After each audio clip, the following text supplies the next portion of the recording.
Hello scholars, welcome to Dakshinai classroom. आज हम आप लोग का DT08 के क्वेश्चन सॉल्व करने वाले हैं। ये सारे क्वेश्चंस हम डिस्कस करेंगे। ये पेपर आपका संडे को हुआ था। इसमें मोस्टली आपका circular motion, centre of mass and rigid body dynamics के क्वेश्चंस हैं। सम ऑफ द क्वेश्चन जो हैं आपके work, power, energy, Newton's laws of motion इसमें से भी हैं, बट वो बहुत ही आसान से क्वेश्चन है, तो आप उसको ईजिली सॉल्व कर सकते हैं। तो चलिए स्टार्ट करते हैं क्वेश्चन नंबर 1 से और देखते हैं कि इसको हम कैसे सॉल्व कर सकते हैं। तो क्वेश्चन नंबर 1 जो दिया हुआ है, क्वेश्चन नंबर 1 में आपको करना क्या है कि यहां पे एक सर्कुलर प्लेट है। सर्कुलर प्लेट यूनिफॉर्म है जिसका रेडियस है 3r। बहुत बड़ा सा क्वेश्चन वहां पे लिखा हुआ है, बट हम आपको समझा देते हैं।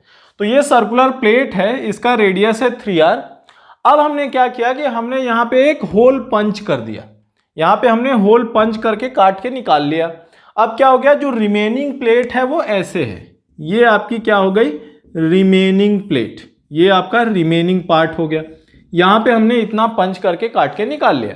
अब हमको बताना ये है कि ये जो रिमेनिंग पार्ट है, इसका सेंटर ऑफ मास, ये जो centre of the entire plate है, इससे कहां पे सिचुएटेड होगा, यही हमको बताना है। तो ऐसे क्वेश्चन आप लोगों ने पहले भी किए होंगे। क्या करते हैं, हम मान लेते हैं कि ये जो रिमेनिंग पार्ट है, इसका सेंटर ऑफ मास यहां से x डिस्टेंस पे है, और इसका सेंटर ऑफ मास तो आपको यहां से 2r डिस्टेंस पे पता है, जो पार्ट हमने काट के निकाल लिया है। तो टोटल का सेंटर ऑफ मास 0 पे आएगा। तो इसको करने के लिए सबसे पहले हमको ये पता होना जरूरी है कि ये जो पार्ट बचा हुआ है, इसका टोटल मास कितना है। तो यहां पे ध्यान से देखिए, ये जो टोटल डिस्क है, इसका रेडियस है 3r, और जो हमने होल काट के निकाला है उसका रेडियस है r, क्योंकि यहां से यहां तक 2r और ये हो गया r। अब भाई यूनिफॉर्म है, तो टोटल डिस्क का एरिया कितना होगा, पाई times 3r square, which is 9 pi r square. ये हो गया टोटल डिस्क का एरिया। और ये जो काट के निकाला है, इसका एरिया कितना होगा, पाई r स्क्वायर। मीनिंग इफ हम यूनिफॉर्म डिस्क लेते हैं तो इंटायर डिस्क का मास हो जाएगा 9 टाइम्स m, और जो काट के निकाला उसका मास m। तो जो बच गया है उसका मास कितना होगा। आप ऐसे बोल सकते हो कि सर रिमेनिंग पार्ट का मास 8m, और ये जो मास हमने कट करके निकाल लिया है उसका मास m। तो टोटल मास कितना हो गया, 9m। अब कैसे करोगे कि ये जो पूरा ओरिजिनल डिस्क था उसका कहां पे होगा, उसका 0 पे होगा। तो हम क्या करेंगे, सर मान लेते हैं कि ये जो 8m मास है, इसका सेंटर ऑफ मास कहां पे है, x डिस्टेंस पे है, प्लस ये जो m है, m का तो ऑलरेडी 2r डिस्टेंस पे है, तो m का 2r डिस्टेंस पे है, होल डिवाइडेड बाय कितना है, whole divided by 9 times mass है, और ये टोटल सेंटर ऑफ मास कहां पे है, 0 पे है। तो ये आपका क्या हो जाएगा, 8mx plus 2mr which is equal to 0। Mass आपका दोनों ये कैंसिल हो जाएगा, क्या मिलेगा, x is equal to minus of r/4।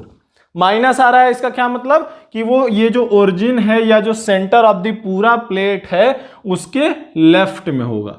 तो जो रिमेनिंग पार्ट है उसका कहां पे होगा, लेफ्ट ऑफ द सेंटर और r/4 पे। तो आपका जो ऑप्शन नंबर 1 है कि from centre of the larger circular plate, तो option number 1 that is r/4। आपको केवल डिस्टेंस बताना है तो r/4 बता सकते हैं। ये जो माइनस है, माइनस साइन क्या बता रहा है, माइनस साइन बता रहा है आपका कि वो इसके लेफ्ट में होगा, और उसका कोई सिग्निफिकेंस नहीं है। ओके, सेकंड क्वेश्चन देखते हैं। सेकंड क्वेश्चन में क्या लिखा हुआ है, सेकंड क्वेश्चन में यहां पे एक प्लैंक है, प्लैंक का मास है m, और उसके नीचे एक सॉलिड सिलेंडर है, और प्लैंक जो है सॉलिड सिलेंडर के ऊपर ऐसे मूव कर रहा है। अब ये बोल रहे हैं कि 2 of the equal mass, there no slipping anywhere, मतलब कहीं पे भी कोई स्लिपिंग नहीं है। तो ये क्या है, ये प्योर रोलिंग का केस है, ठीक है। अब इसमें हम क्या करेंगे कि लेट अस सपोज ये जो प्लैंक है इसकी वेलोसिटी है ट्वाइस v। हमको बताना ये है ratio of kinetic energy of plank to the kinetic energy of solid cylinder. अब भाई आपको प्योर रोलिंग के केस से पता है कि कोई भी दो पॉइंट ऑफ कांटेक्ट जो होते हैं वो रिलेटिव मोशन नहीं करते हैं। In case of pure rolling there is no slipping. तो ये पॉइंट, ये जो प्लैंक है ये 2v से आगे जा रहा है, तो this point of this cylinder क्या होगा, ये भी आपका 2v से आगे जा रहा होगा, करेक्ट है। और जो centre of mass of the cylinder होगा वो V से आगे जा रहा होगा, और ये जो पॉइंट ऑफ कांटेक्ट है ये जीरो वेलोसिटी होगी इसकी, क्योंकि प्योर रोलिंग हो रही है, क्योंकि ये आपका ग्राउंड है, ग्राउंड एट रेस्ट। अब आपको बताना क्या है, बताना ये है कि what is the ratio of kinetic energy between the Planck and your cylinder. तो बहुत ही आसान है, कैसे करेंगे, प्लांक का काइनेटिक एनर्जी क्या लिखोगे, kinetic energy of the plank half, mass दिया हुआ है कि दोनों प्लांक और सिलेंडर का मास क्या है, सेम, तो प्लांक का मास हो गया m और वेलोसिटी हो गई twice v square. Twice v क्यों लिया हमने, हम v भी ले सकते थे, लेकिन v लेंगे तो यहां पे आपको v/2 लिखना पड़ेगा, तो इसको अवॉइड करने के लिए हमने वहां पे ट्वाइस v ले लिया। तो ये हो गया आपका kinetic energy of the Planck. अब काइनेटिक एनर्जी ऑफ सिलेंडर कितना होगा भाई, काइनेटिक एनर्जी ऑफ सिलेंडर निकालने के लिए आप क्या कर सकते हो भाई, देखो ये पॉइंट आपका रेस्ट पे है, ये पॉइंट रेस्ट पे है, तो यहां पे क्या मान लो, यहां पे एक्सिस मान लो, और यहां पे एक्सिस मान के टोटल रोटेशनल एनर्जी जो होगा वही आपका काइनेटिक एनर्जी होगा। और आप यहां पे एक्सिस मान के rotational kinetic energy plus translational kinetic energy वैसे भी कर सकते हो। तो half moment of inertia around this point कितना होगा, सिलेंडर का mr² plus mr², 3/2 mr², 3/2 mr² multiplied by ω², ये हो गया। अब ये क्या हो जाएगा, हाफ इंटू 1/3 नहीं 1/2, हाफ इंटू 3/2 इंटू m, और ω²r² तो क्या होगा, सेंटर ऑफ मास की वेलोसिटी विच इज v, तो ये हो गया v², तो ये कितना हो जाएगा 3/4 mv², 3/4 mv², तो ये हो जाएगा आपका कितना 4/2 विच इज 2 mv²। तो जो प्लांक है उसका काइनेटिक एनर्जी है 2 mv² और सिलेंडर का काइनेटिक एनर्जी है 3/4 mv², रेशियो ले लो। सो P divided by S, P/S क्या हो जाएगा आपका 2 डिवाइडेड बाई 3/4, mv² हो जाएगा कैंसिल, तो ये आ जाएगा आपका 8/3। तो in this case ratio of kinetic energy of the Planck and the cylinder is 8:3, which is option number 3 is your correct choice. तो चलिए अगला क्वेश्चन देखते हैं। अगला क्वेश्चन है क्वेश्चन नंबर 3। इसमें क्या लिखा हुआ है, बड़ा सा आपका क्वेश्चन लिखा हुआ है, लेकिन हम इसको शॉर्ट में समझा देते हैं। इसमें क्या है कि एक सॉलिड बॉडी है, कौन सा शेप है ये हमको पता नहीं है, लिखा नहीं है, हमको उससे मतलब भी नहीं। सॉलिड बॉडी है जिसका मास है m और वो v वेलोसिटी से जा रही है किसी भी डायरेक्शन में, यूनिफॉर्म लीनियर वेलोसिटी v। अब क्या है कि अचानक से वो बॉडी दो पार्ट में ब्रेक हो जाती है। एक पार्ट का मास है 9/10 of the bigger body, original body, और जो दूसरे का मास है वो 1/10 ऑफ द ओरिजिनल बॉडी है। अब उन्होंने क्वेश्चन में ये लिखा हुआ है कि जो बिगर पार्ट है भाई, एक पहले वाला पार्ट था ओरिजिनल, वो ब्रेक हो गया दो में, एक 9/10 एक m/10। तो जो बड़ा वाला ब्रेक आफ्टर ब्रेक पार्ट है वो क्या हो जाता है, रुक जाता है, उसकी वेलोसिटी हो जाती है 0। अब हमको बताना ये है कि ये जो ब्रेक होने के बाद छोटा वाला हमको फ्रैगमेंट मिला है उसकी फाइनल वेलोसिटी क्या होगी। तो कैसे करोगे भाई जब कोई बॉडी ब्रेक होती है तो इंटरनल फोर्स की वजह से ब्रेक होती है, और आपको ये समझ में आना चाहिए तुरंत कि सर इंटरनल फोर्स की वजह से सेंटर ऑफ मास जो होता है उसकी वेलोसिटी पे फर्क नहीं पड़ता। और आप ये भी बोल सकते हो कि सर इंटरनल फोर्स की वजह से जो टोटल मोमेंटम होता है वो चेंज नहीं होता। तो यहां पे आप क्या करेंगे, यहां पे आप कंजर्वेशन ऑफ मोमेंटम लगाएंगे, लीनियर मोमेंटम। तो लीनियर मोमेंटम शुरू में कितना था, m टाइम्स v, और फाइनली भी क्या होना चाहिए, mv ही होना चाहिए। लेकिन ये जो बड़ा वाला पार्ट है ये तो रुक गया है ना, तो इसका तो 0 हो गया, तो टोटल क्या लिख दोगे 0 plus m/10 times v dash, simple हो गया। यहां से आपका क्या हो जाएगा, m से m कैंसिल हो जाएगा, v dash is equal to 10 times v हो जाएगा। तो ये हो जाएगा आपका ऑप्शन नंबर कौन सा है, 4th, that velocity of this small part will be v dash is equal to 10 times v। तो चलिए नेक्स्ट क्वेश्चन सॉल्व करते हैं, क्वेश्चन नंबर 4th। इसमें क्या लिखा हुआ है, if the resultant force on a system of particles is non zero then. तो भाई resultant force is non zero, तो भाई रिजल्टेंट फोर्स में एक्सटर्नल इंटरनल सब आ जाएगा, तो आपका जो फोर्स है वो नॉन जीरो है। अब आपको पता है कि जो टोटल फोर्स होता है, आपका जो इंटरनल फोर्स होता है, उससे आपका मोमेंटम चेंज नहीं होता, और जो momentum, total momentum of the system of particles change होता है वो केवल एक्सटर्नल की वजह से चेंज होता है, ठीक है। अभी resultant force is non zero, resultant में इंटरनल एक्सटर्नल सब है। अब ध्यान से देखिए क्या लिखा हुआ है, first option, the linear momentum of the system must increase. जरूरी नहीं है, resultant force if non zero है तो लीनियर मोमेंटम डिक्रीज भी तो हो सकता है। फॉर एग्जाम्पल, एक छोटा सा पार्टिकल है जो v वेलोसिटी से इधर जा रहा है। अब हम क्या करें, हम इस पे एक्सटर्नल फोर्स इधर लगा दें तो क्या होगा, इसका जो लीनियर मोमेंटम है वो बढ़ने की बजाय क्या होगा, कम होने लगेगा। तो ऑप्शन नंबर 1 जो है वो गलत है, that is linear momentum of the system must increase, that is wrong. दूसरा क्या है, velocity of the centre of mass of the system must change, only change लिखा है, इंक्रीज डिक्रीज नहीं लिखा है। तो F को हम क्या लिखेंगे, F को हम dp/dt लिख सकते हैं, वेयर P क्या है आपका momentum of the system of particle, total momentum. या इसको आप ऐसे लिख सकते हो, F is equal to mass times dv/dt, where v क्या है, v is the velocity of centre of mass. तो भाई इफ ओरिजिनल वेलोसिटी जो होगी उसके सेम डायरेक्शन में फोर्स लगाएंगे तो वेलोसिटी बढ़ेगी, ओरिजिनल वेलोसिटी के अपोजिट लगाएंगे तो वेलोसिटी कम होगी, बट वो चेंज होगी।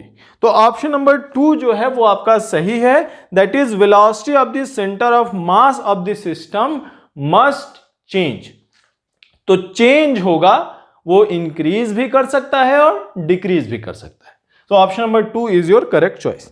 अगला क्वेश्चन देखते हैं, क्वेश्चन नंबर 5। इसमें क्या लिखा हुआ है, a small solid sphere of mass m, ये जो सॉलिड स्फीयर है इसका मास m है, it is release from point A at a height h above the bottom of a rough track as shown in the figure. ये आपका rough track है, इसके bottom से h हाइट पे हमने ये स्मॉल सॉलिड स्फीयर है इसको हमने रिलीज किया। अब क्या बोल रहे हैं, if the sphere rolls down the track without slipping, जो स्फीयर ये नीचे आएगा धीरे धीरे, ये विदाउट स्लिपिंग रोल कर रहा है, मतलब कहीं भी फ्रिक्शन ने कोई वर्क नहीं किया।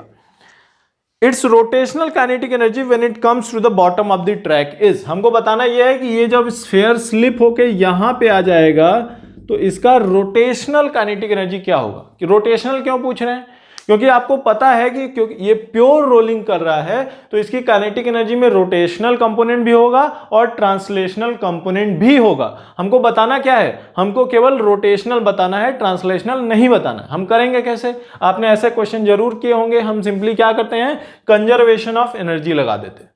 भाई यहां से नीचे आया तो इसका जो ग्रेविटेशनल पोटेंशियल एनर्जी है वो क्या हो गया, कम हो गया। या आप ये भी बोल सकते हो कि सर ग्रेविटी ने वर्क किया, तो ग्रेविटेशनल पोटेंशियल एनर्जी में चेंज कितना हुआ, mgh। और यही जो decrease in gravitational potential energy है, it will appear as the kinetic energy. अब काइनेटिक एनर्जी क्या लिखोगे सर, हाफ mv², ये हो गया आपका ट्रांसलेशनल, प्लस हाफ I क्या होता है भाई, I होता है आपका सॉलिड स्फीयर है। ध्यान से देखिए, स्मॉल सॉलिड स्फीयर, स्फीयर के लिए मोमेंट ऑफ इनर्शिया क्या होता है 2/5, हॉलो स्फीयर के लिए 2/3 होता है, सॉलिड के लिए 2/5 होता है। सो 2/5 mr² ω²। तो ये हो गया रोटेशनल, ये हो गया ट्रांसलेशनल काइनेटिक एनर्जी, और ये हो गया आपका mgh, change in potential energy. तो लिख दो क्या आएगा, mgh is equal to half mv² plus ये क्या हो गया, ये हो गया आपका m/5, 2 से 2 कैंसिल हो गया।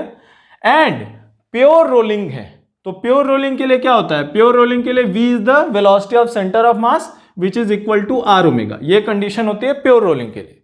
तो यहां पे ω²r² को हम क्या लिख सकते हैं, v² लिख सकते हैं ऐसा। तो ये हो गया mgh is equal to half mv² plus 1/5 mv²। कितना आएगा, ये आपका 7/10। So mgh is equal to 7/10 mv²। आपको चाहिए क्या, आपको रोटेशनल काइनेटिक एनर्जी चाहिए। तो ध्यान से देखो, इसको क्या आप ऐसे लिख सकते हो, ध्यान से देखना, 7/2 टाइम्स m/5 v², ऐसे लिख सकते हो क्या?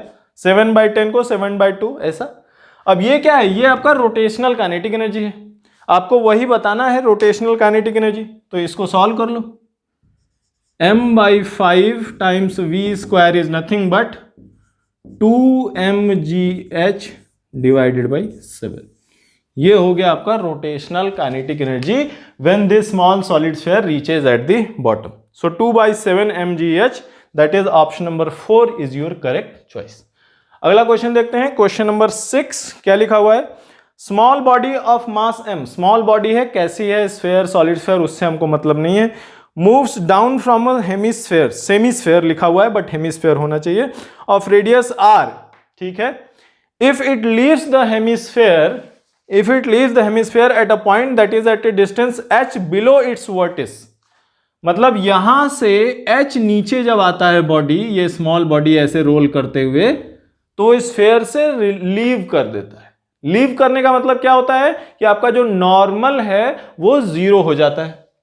तो आपने क्लास में पढ़ा होगा कि ऐसे केसेस में जब आप हेमिस्फीयर से या सिलेंडर से ऐसे जब आप बॉडी को रिलीज करते हो तो वो किस एंगल पे लीव करता है, आपने जरूर पढ़ा होगा। कैसे, क्या करते हैं हम? यहां पे हम मान लेते हैं कि सर दिस डायरेक्शन में mg cos थीटा होता है, तो हम लिख देते हैं कि sir mg cos theta is equal to mv²/r।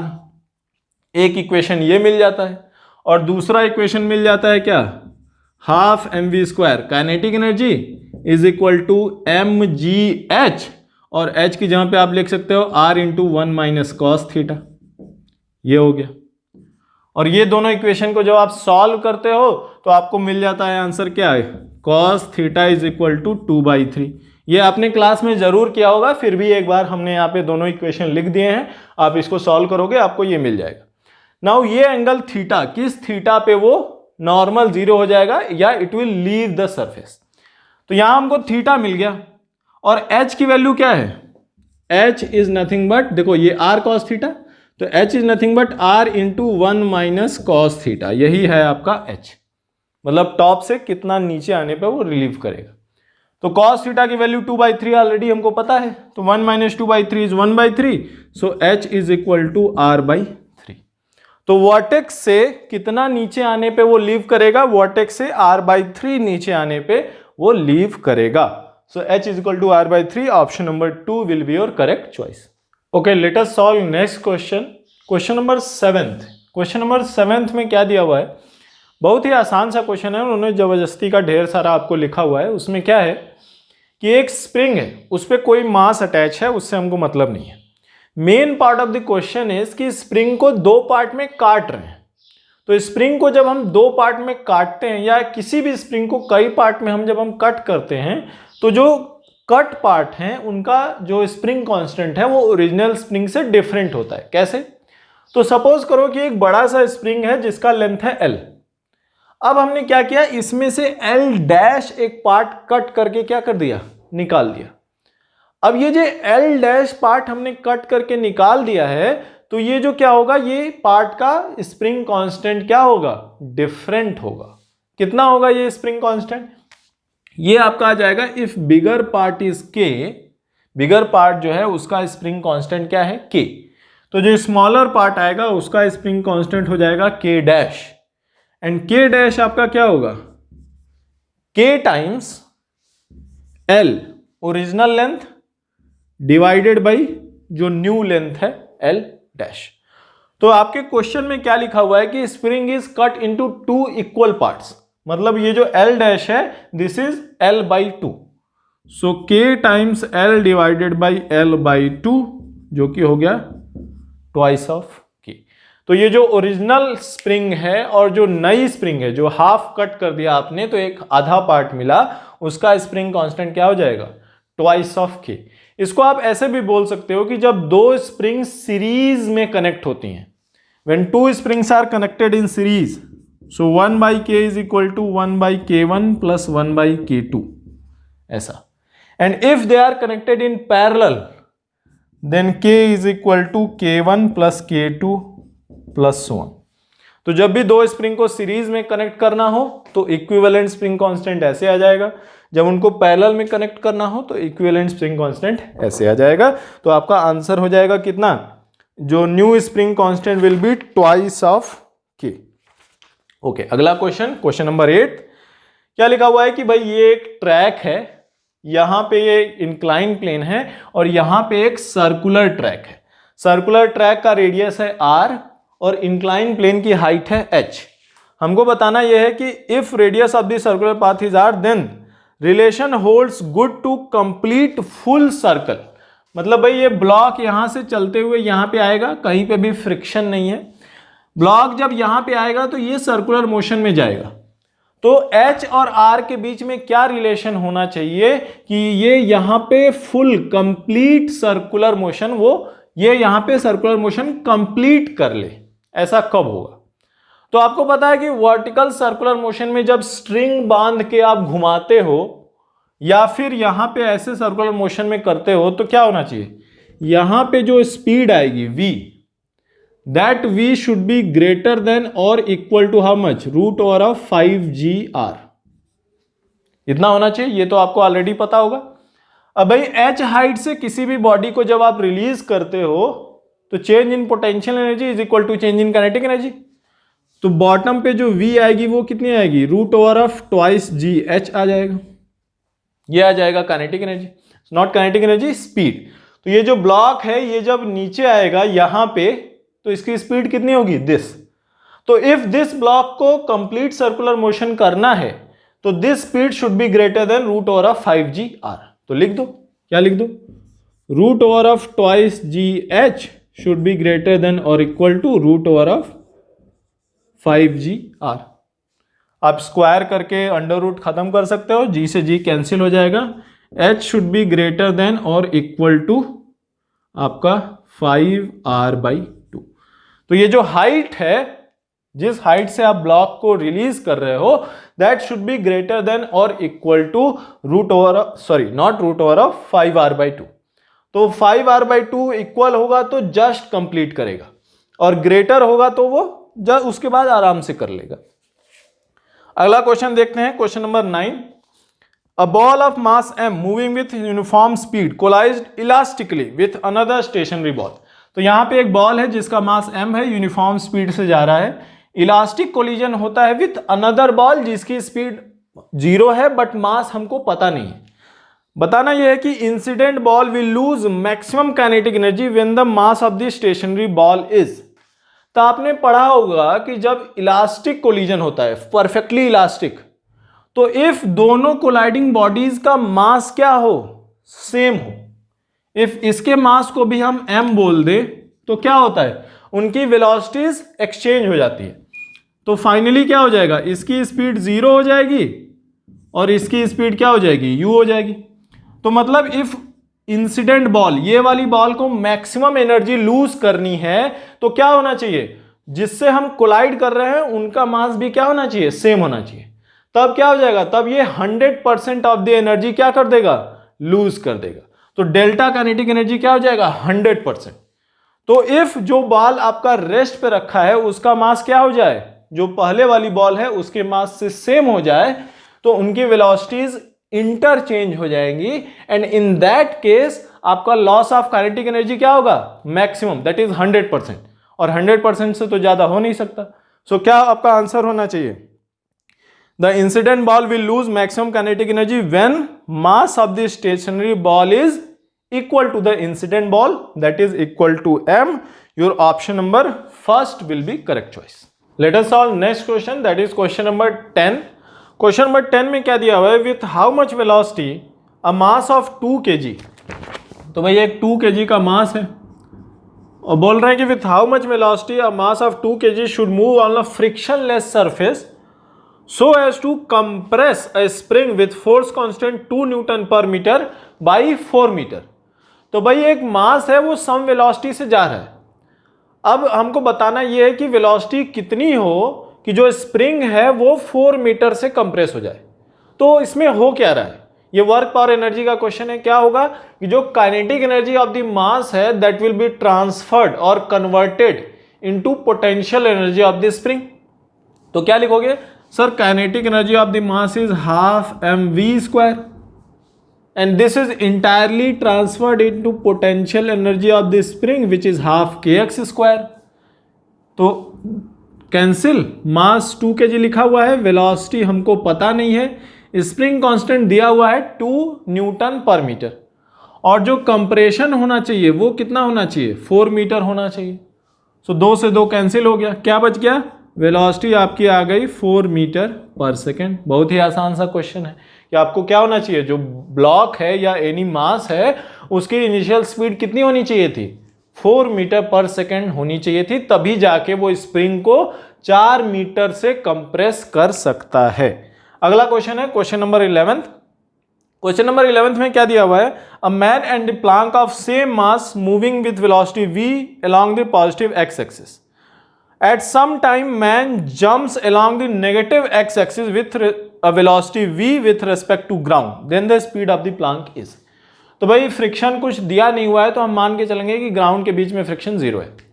तो अभी देखो क्या हो रहा है कि आदमी प्लांक के ऊपर खड़ा है, वो भी दोनों v वेलोसिटी से इधर जा रहे हैं, तो क्या होना चाहिए, मोमेंटम टोटल कितना होना चाहिए, total momentum should be mass of m इनका और मास ऑफ m ये, तो total initial momentum should be twice mv। और जब आदमी प्लैंक से जंप करेगा तो कैसे जंप करेगा, वो प्लैंक के ऊपर फोर्स लगाएगा, प्लैंक आदमी के ऊपर लगाएगा, तो वो जो फोर्स जिसकी वजह से मैन जंप कर रहा है वो क्या है, मैन और प्लैंक के बीच का इंटरनल फोर्स है, और इंटरनल फोर्स की वजह से हमारा मोमेंटम चेंज नहीं होता है, कंजर्वेशन ऑफ मोमेंटम का प्रिंसिपल यहां पे लग जाएगा।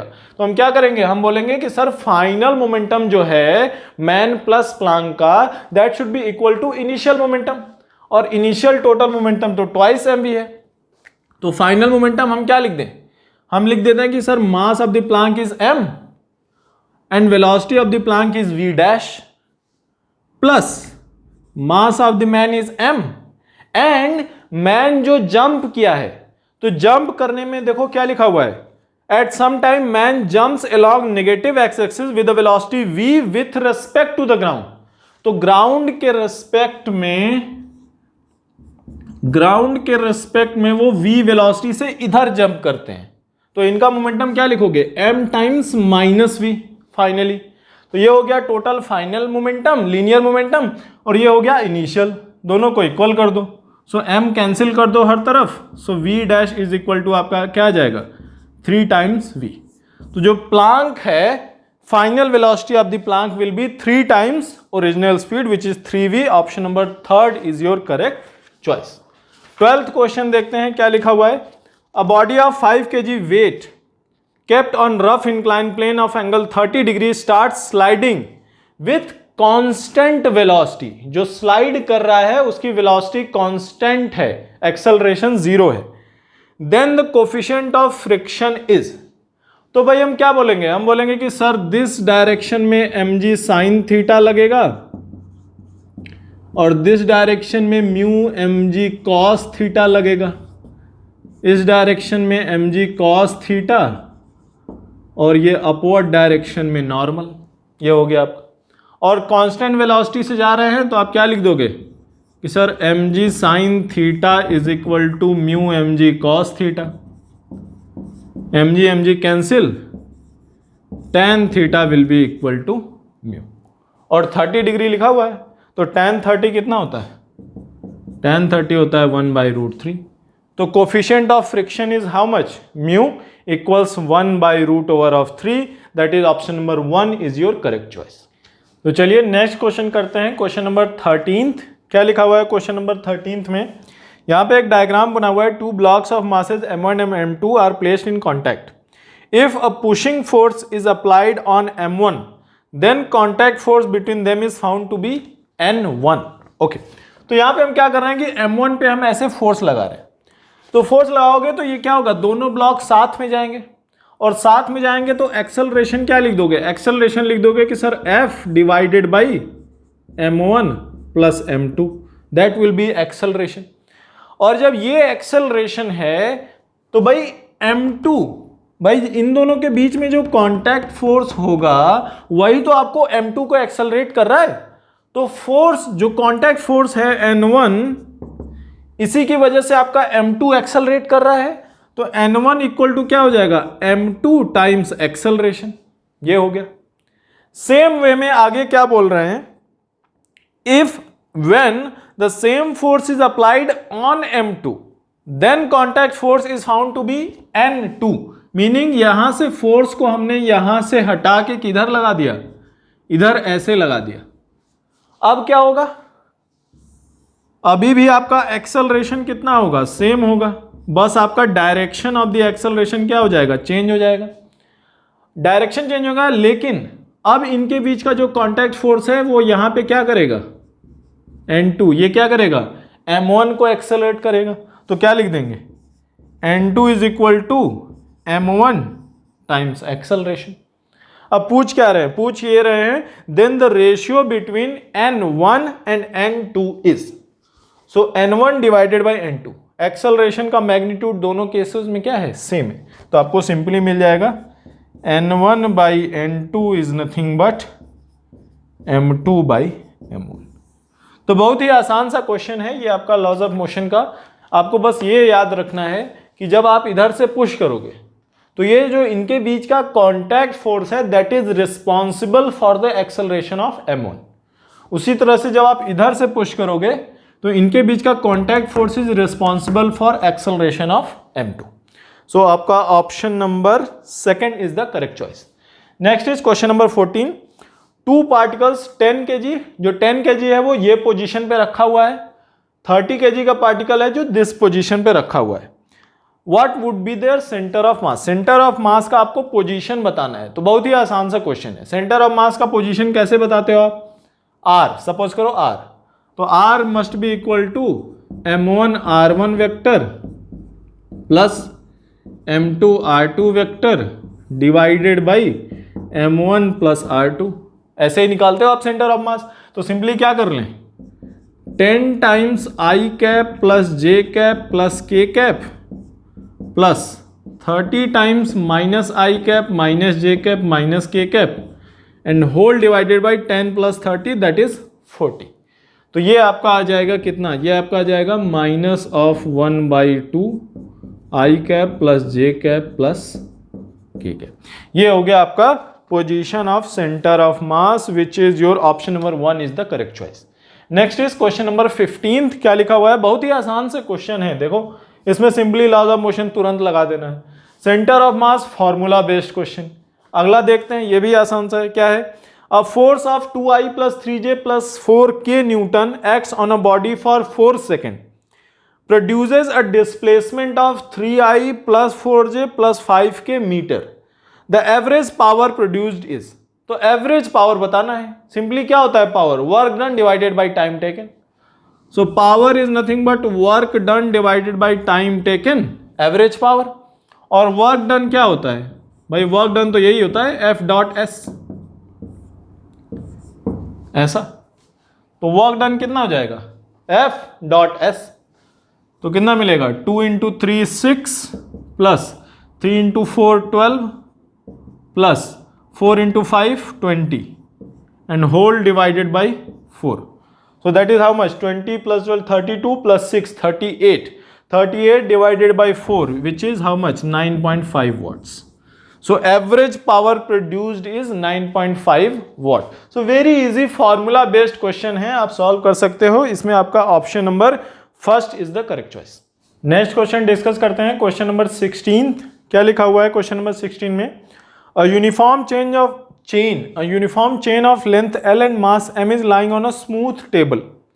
1/3 of its length is hanging vertically down over the edge of the table। मतलब एक M मास और L लेंथ की चेन है जिसका 2/3 टेबल के ऊपर है और 1/3 टेबल से नीचे ऐसे हैंग कर रखा है।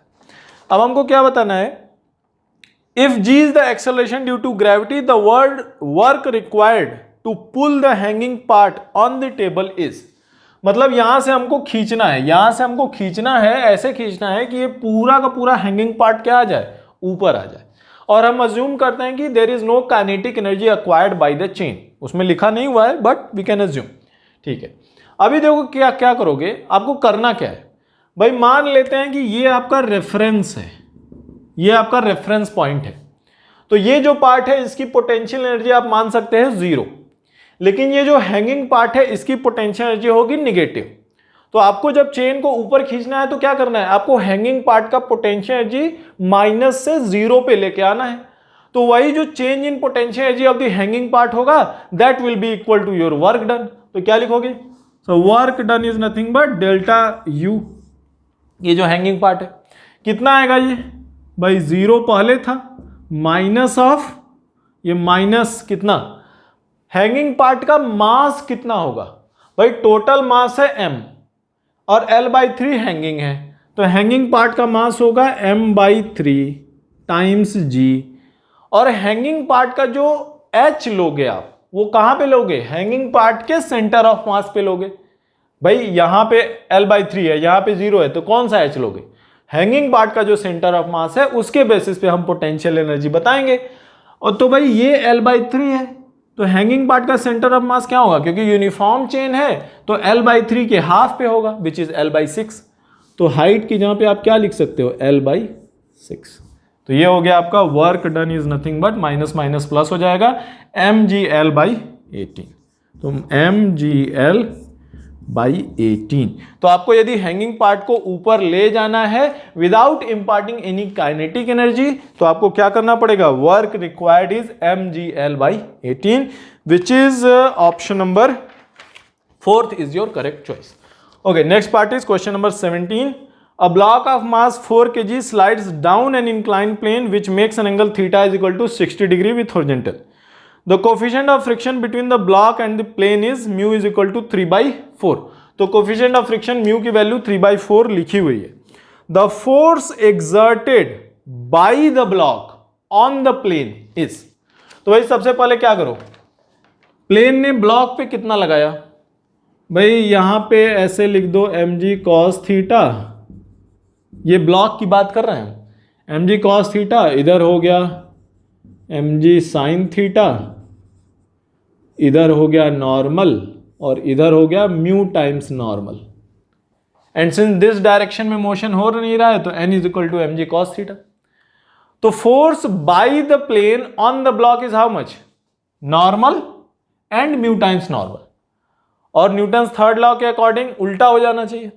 So mu times normal force by the plane on the block will be how much?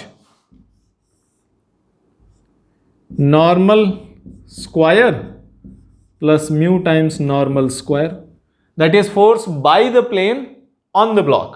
And according to Newton's third law, action is equal to equal and opposite reaction. तो force by the block on the plane भी इतना ही होना चाहिए।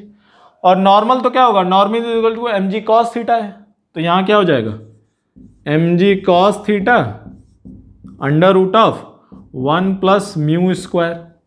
और mu की value आपको क्या लिखी हुई है, म्यू की वैल्यू 3/4 दिया हुआ है, तो ये हो जाएगा 9/16 plus 1 which is 25/16 which is 5/4।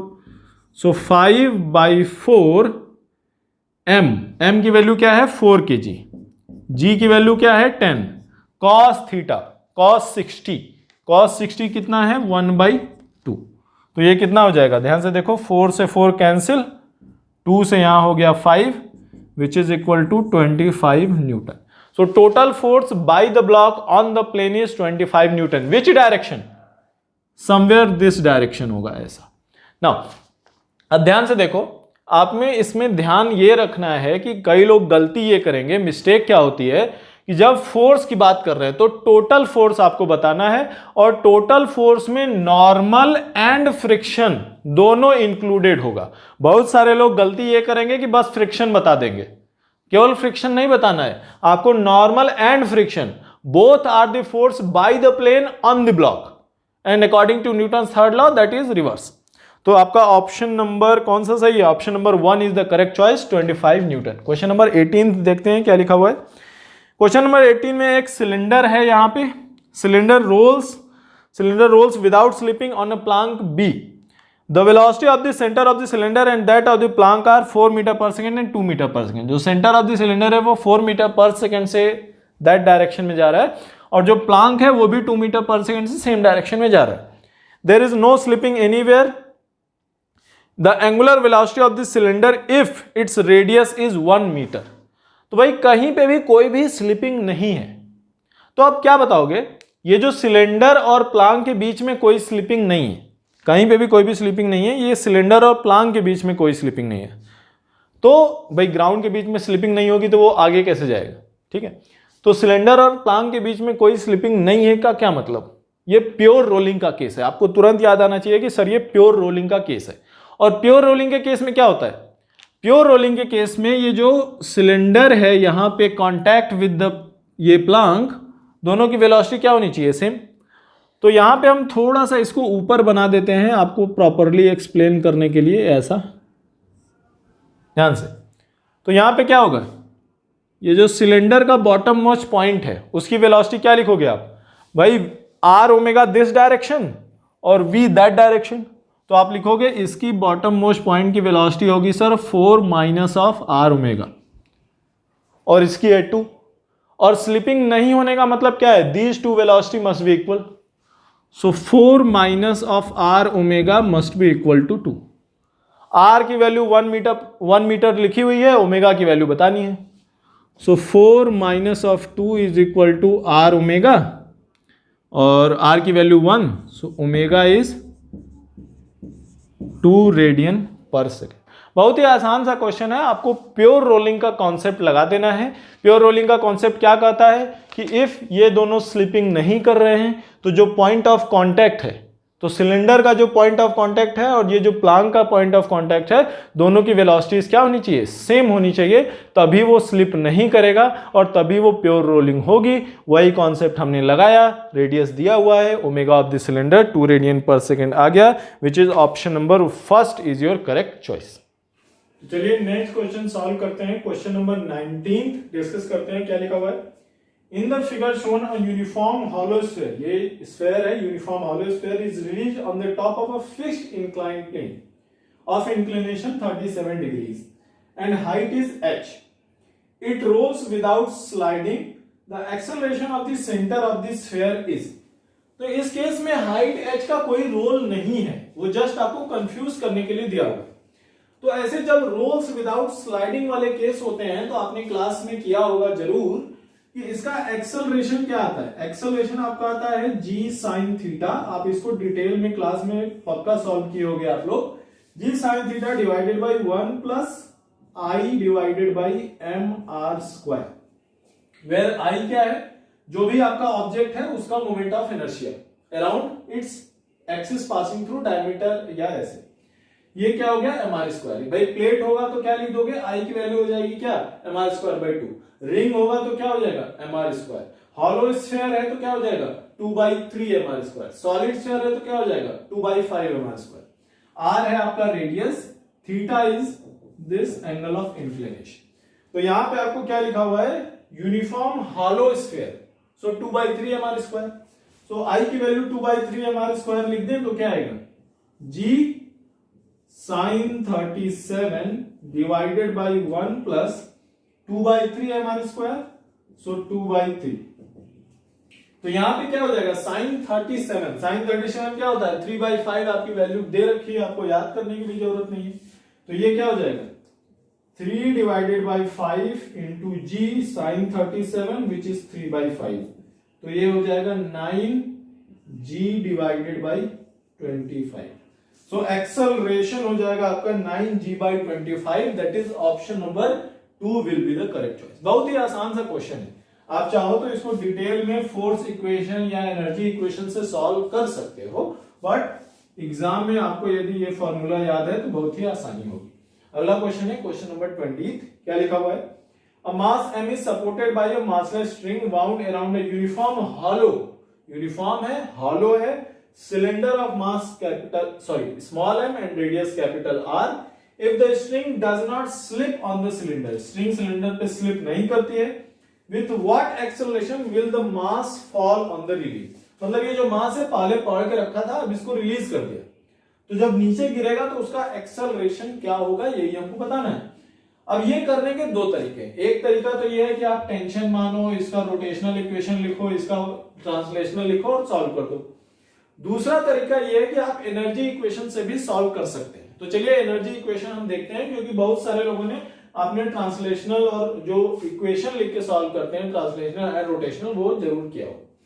तो चलिए हम मान लेते हैं कि ये आपका क्या है, v वेलोसिटी से जा रहा है and after falling through a height h, मान लेते हैं कि कुछ टाइम बाद ये h हाइट नीचे आ चुका है और after falling through height h उसकी वेलोसिटी क्या है v।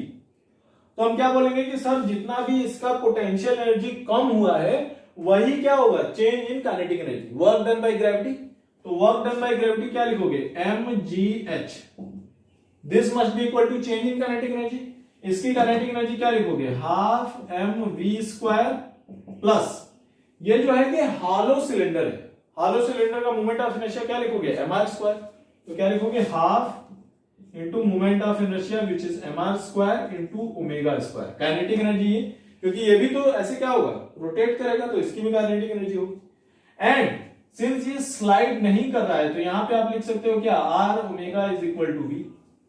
तो r ओमेगा की जहां पे v लिख दो तो क्या आ जाएगा, mgh equals half mv² equals omega square r square is v² not equals plus half mv²।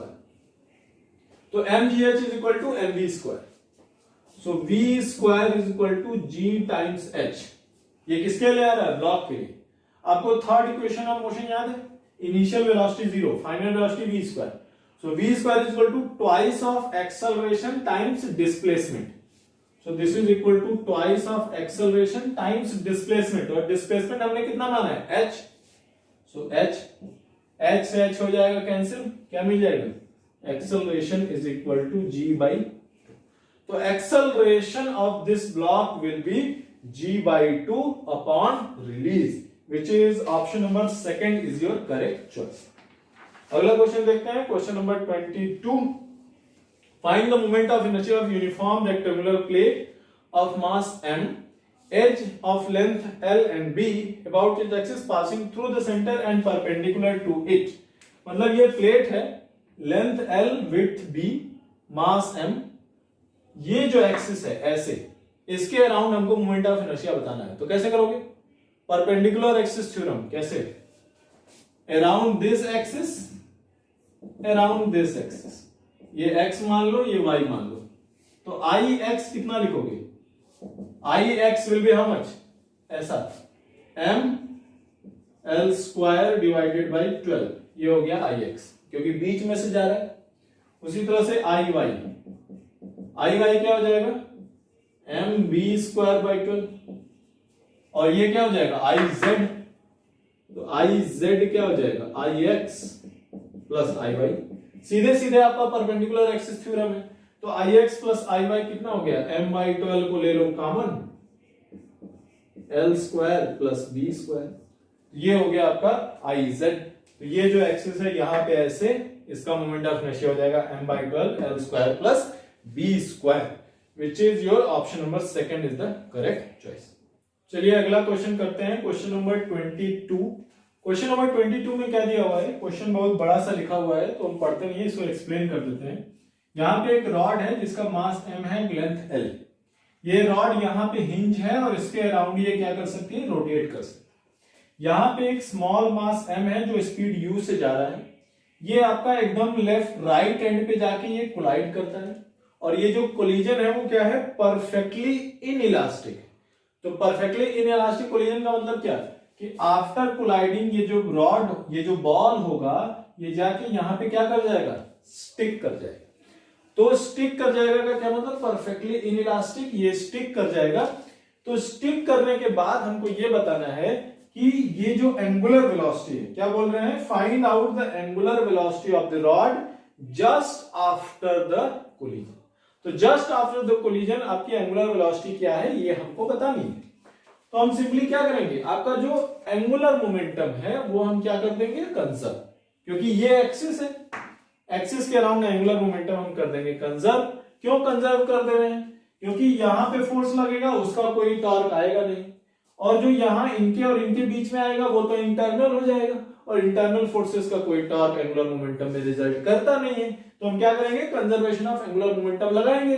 तो इनिशियल एंगुलर मोमेंटम क्या है, ये m मास u वेलोसिटी से ऐसे जा रहा है, सो m u l ये हो गया इनिशियल एंगुलर मोमेंटम। और फाइनल एंगुलर मोमेंटम क्या लिखोगे आप? फाइनल एंगुलर मोमेंटम हो जाएगा I टाइम्स ओमेगा। नाउ याद ये रखिएगा कि फाइनली जो आप I लिखेंगे, I में आपका रॉड का भी मोमेंट ऑफ इनर्शिया होगा, प्लस ये बॉल जो यहां पे आके अटैच हो गई है इसका भी मोमेंट ऑफ इनर्शिया होगा। तो क्या लिखोगे आप? M U L equals rod का मोमेंट ऑफ इनर्शिया क्या लिखोगे? M L square by 3 plus ball यहां पे अटैच है, so M L square times omega. m को कैंसिल कर दो, l को कैंसिल कर दो, u equals l by 3 plus l which is 4l by 3, so 4l by 3 times omega. So omega क्या हो जाएगा? ओमेगा हो जाएगा 3u डिवाइडेड बाई 4l। तो angular velocity of the rod जो हम बात कर रहे हैं ये परफेक्टली इनइलास्टिक है, तो ये भी यहां पे आके क्या हो जाएगा? अटैच हो जाएगा। So angular velocity of the rod just after the collision is 3u divided by 4l। आपका ऑप्शन में 3a लिखा है, वो a नहीं है, वो एक्चुअली आपका क्या है? स्पीड u ही है, तो 3u divided by 4l that is your angular velocity just after the collision। अगला क्वेश्चन है क्वेश्चन नंबर 23। क्या दिया हुआ? In the figure shown a ball rolls without sliding. ये बॉल है विदाउट स्लाइडिंग रोल कर रही है on a horizontal surface. It ascends a curved track up to height h and then returns. Value of h is h1 for sufficiently rough track to avoid sliding। तो भाई जब rough track होगा तो क्या होगा? ध्यान से देखो, रफ ट्रैक होगा जैसे जैसे हम ऊपर चढ़ेंगे हमारी काइनेटिक एनर्जी कम होती जाएगी और पोटेंशियल एनर्जी क्या होती जाएगी? बढ़ती जाएगी। तो इन केस ऑफ रफ ट्रैक जब आप यहां पे पहुंचोगे तो entire kinetic energy has converted into potential energy, और काइनेटिक एनर्जी में आपका रोटेशनल भी होगा प्लस ट्रांसलेशनल भी होगा। तो क्या लिखोगे? First case mgh1 when this track is rough, so mgh1 will be kinetic energy translational plus kinetic energy rotational, ऐसा हो गया। लेकिन उसके बाद क्या लिखा हुआ है कि it is H2 for smooth track. जब ये ट्रैक स्मूथ होगा तो क्या होगा? जब स्मूथ ट्रैक पे जब आप ऊपर जाते हो तो there is no friction, and since there is no friction, smooth track पे जब ऊपर आपका एकदम मैक्सिमम हाइट पे पहुंचोगे तो ट्रांसलेशनल काइनेटिक एनर्जी तो जीरो हो जाएगा, बट जो रोटेशनल काइनेटिक एनर्जी होगा that will still be there. तो स्मूथ ट्रैक के केस में क्या लिखोगे? mgh2 will be equal to आपका जो ट्रांसलेशनल है वही कन्वर्ट हुआ है, रोटेशनल अभी भी है, रोटेशनल पे कोई फर्क नहीं पड़ा। क्यों? क्योंकि वो स्मूथ ट्रैक है। स्मूथ ट्रैक है तो भाई यहां पे देखो क्या होगा? mg sin थीटा इधर लगा दोगे, उसका कोई टॉर्क है नहीं, फ्रिक्शन तो है नहीं, कोई टॉर्क नहीं है, तो जो रोटेशनल वेलोसिटी है उसको कोई चेंज नहीं करेगा। तो in the case of smooth track ऊपर चढ़ने में ओनली ट्रांसलेशनल काइनेटिक एनर्जी खर्च होगी, रोटेशनल काइनेटिक एनर्जी पे कोई भी फर्क नहीं पड़ेगा। तो सेकंड केस में आप क्या लिखोगे? mgh2 is equal to kinetic energy only translational, rotational वाली अभी भी उनके पास रहेगी। अब आपको बताना यह है कि H1 और H2 में से कौन सा बड़ा है कौन सा छोटा है या उनके बीच में रिलेशन क्या है। तो ध्यान से देखो, mgh1 is equal to this, mgh2 is equal to this, and ये दोनों तो आपस में इक्वल हैं जो कि यहां पे था। तो क्या लिख देंगे? यहां से आपको मिल गया H1 is greater than H2। तो जब आपका ट्रैक क्या होगा? रफ होगा, तब आपकी बॉल ज्यादा, ये काउंटर इंट्यूटिव लग सकता है, आपको लग सकता है कि सर फ्रिक्शन लेस ट्रैक पे ज्यादा ऊपर जाना चाहिए, लेकिन आपको ध्यान से रखना है कि यहां पे जो काइनेटिक एनर्जी है वो रोटेशनल प्लस ट्रांसलेशनल है, इसलिए वो क्या हो रहा है? फ्रिक्शन वाले ट्रैक पे ज्यादा ऊपर जा रहा है और फ्रिक्शन लेस ट्रैक पे कम ऊपर जा रहा है। यही ये आपकी रोटेशनल ट्रांसलेशनल की बात आप हटा दो, सिंपली एक ब्लॉक है, सिंपली एक ब्लॉक है और वो ऊपर जा रहा है, उसमें no rotational no translation, just kinetic energy है। इन दैट केस आप बोल सकते हो कि सर फ्रिक्शन आपका नॉन कंजर्वेटिव फोर्स है, फ्रिक्शन भी वर्क करेगा, देन आपका क्या होगा? फ्रिक्शन वाले में कम ऊपर जाएगा, स्मूथ वाले में ज्यादा ऊपर जाएगा। लेकिन यहां पे रोटेशनल प्लस ट्रांसलेशनल है, प्योर रोलिंग हो रही है, विदाउट स्लाइडिंग जा रहे हैं, तो जो फ्रिक्शन वाला ट्रैक है उसमें हम ज्यादा ऊपर जाएंगे और जो स्मूथ ट्रैक है उसमें कम ऊपर जाएंगे। तो ये काउंटर इंट्यूटिव तुमको लग सकता है, तो इसमें ध्यान रखना, बहुत सारे लोग इसमें गलत करेंगे। तो ये हो गया आपका option number third is the correct choice, H1 is greater than H2। Question number 24 देखते हैं क्या लिखा हुआ है। Potential energy of the particle of mass 1 kg in a conservative field is given as u is equal to 3x square y square plus 6x joule, where x and y are in meter. Initially the particle is at 1 1 at rest. Then तो initial particle क्या है 1 1 पे, तो initial potential energy क्या हो जाएगी ui is equal to how much, 1 1 की value put कर दो 9 जूल।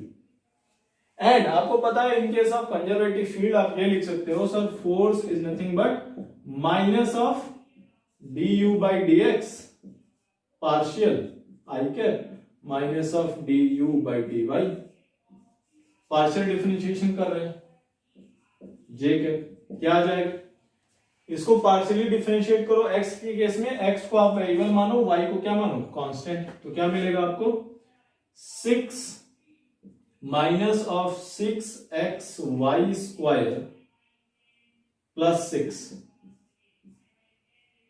6 आई कैप, यहां पे y के रेस्पेक्ट में लोगे तो क्या आएगा, y के रेस्पेक्ट में लोगे तो आ जाएगा minus of 6x square y जे, ये हो गया फोर्स। अब आपको बताना क्या है, ध्यान से देखो, initial acceleration of the particle is, initial acceleration मतलब x equal to 1 y equal to 1, तो x की वैल्यू 1 रखो y की वैल्यू 1 रखो, क्या मिलेगा, ये हो जाएगा माइनस 6 जे के, यहां पे क्या आ जाएगा माइनस ऑफ 12 आई के, हो जाएगा force divided by mass 1 kg which is acceleration. So initial acceleration ai is how much, minus of 12i minus of 6j which is how much 6√5 mod, तो ai इज इक्वल टू 6√5, और आपका question में क्या लिखा हुआ है 3√5, तो ये आपका गलत है, तो option number 1 is wrong. What about work done, work done to slowly bring the particle to origin, slowly bring का क्या मतलब, स्लोली ब्रिंग का मतलब कि आपकी काइनेटिक एनर्जी में कोई चेंज नहीं होना चाहिए, तो इस केस में आप क्या लिख दोगे, आप लिख दोगे कि sir work done is nothing but delta of potential energy, ऐसा। जब आप ओरिजिन पे लेके आओगे तो पोटेंशियल एनर्जी क्या हो जाएगी 0 0 0, तो पोटेंशियल एनर्जी फाइनल, जब आप ओरिजिन पे पार्टिकल पे लेके जाओगे तो पोटेंशियल एनर्जी फाइनल हो जाएगी 0, तो क्या हो जाएगा चेंज क्या होता है u final minus u initial, और u फाइनल आ गया 0, u इनिशियल हमको पता है -9, तो वर्क डन कितना हो गया माइनस ऑफ 9 जूल। तो work done in slowly moving the particle from 1 1 position to where 2 0 0 which is origin will be how much minus of 9 joule. Slowly move कर रहे हैं, स्लोली मूव करने का क्या मतलब, there will be no change in the kinetic energy of the particle. तो ये आपका क्वेश्चन वर्क एनर्जी पावर से था, जो कि थोड़ा सा आपका जो क्वेश्चन में नहीं दिया हुआ है, बट फिर भी आसान है, आप सिंपली क्या कर सकते हो, यहाँ पे डिफरेंशिएट कर दो, ऑप्शन नंबर 1 क्लैरिफाई हो जाएगा, और W work done is equal to change in potential energy, why, because there is no change in kinetic energy, तो यहां से आपको मिल जाएगा work done is minus of 9 joule, which is your option number 3rd is the correct choice। तो चलिए अगला question discuss करते हैं, क्वेश्चन नंबर 25 देखते हैं क्या दिया हुआ है। तो देखिए क्वेश्चन नंबर 25 में ये दिया हुआ है कि अ force of 5 Newton acts on a mass of 15 kg initially at rest, the work done by the force during its first second of motion of the body is. तो भाई बहुत ही आसान सा क्वेश्चन है, आपको वर्क डन बताना है। अब वर्क डन बताने के दो तरीके हैं, या तो आप वर्क डन क्या लिख सकते हो कि sir force times displacement in the first second that is your work done, और आप ये भी बोल सकते हो कि sir change in kinetic energy is your work done.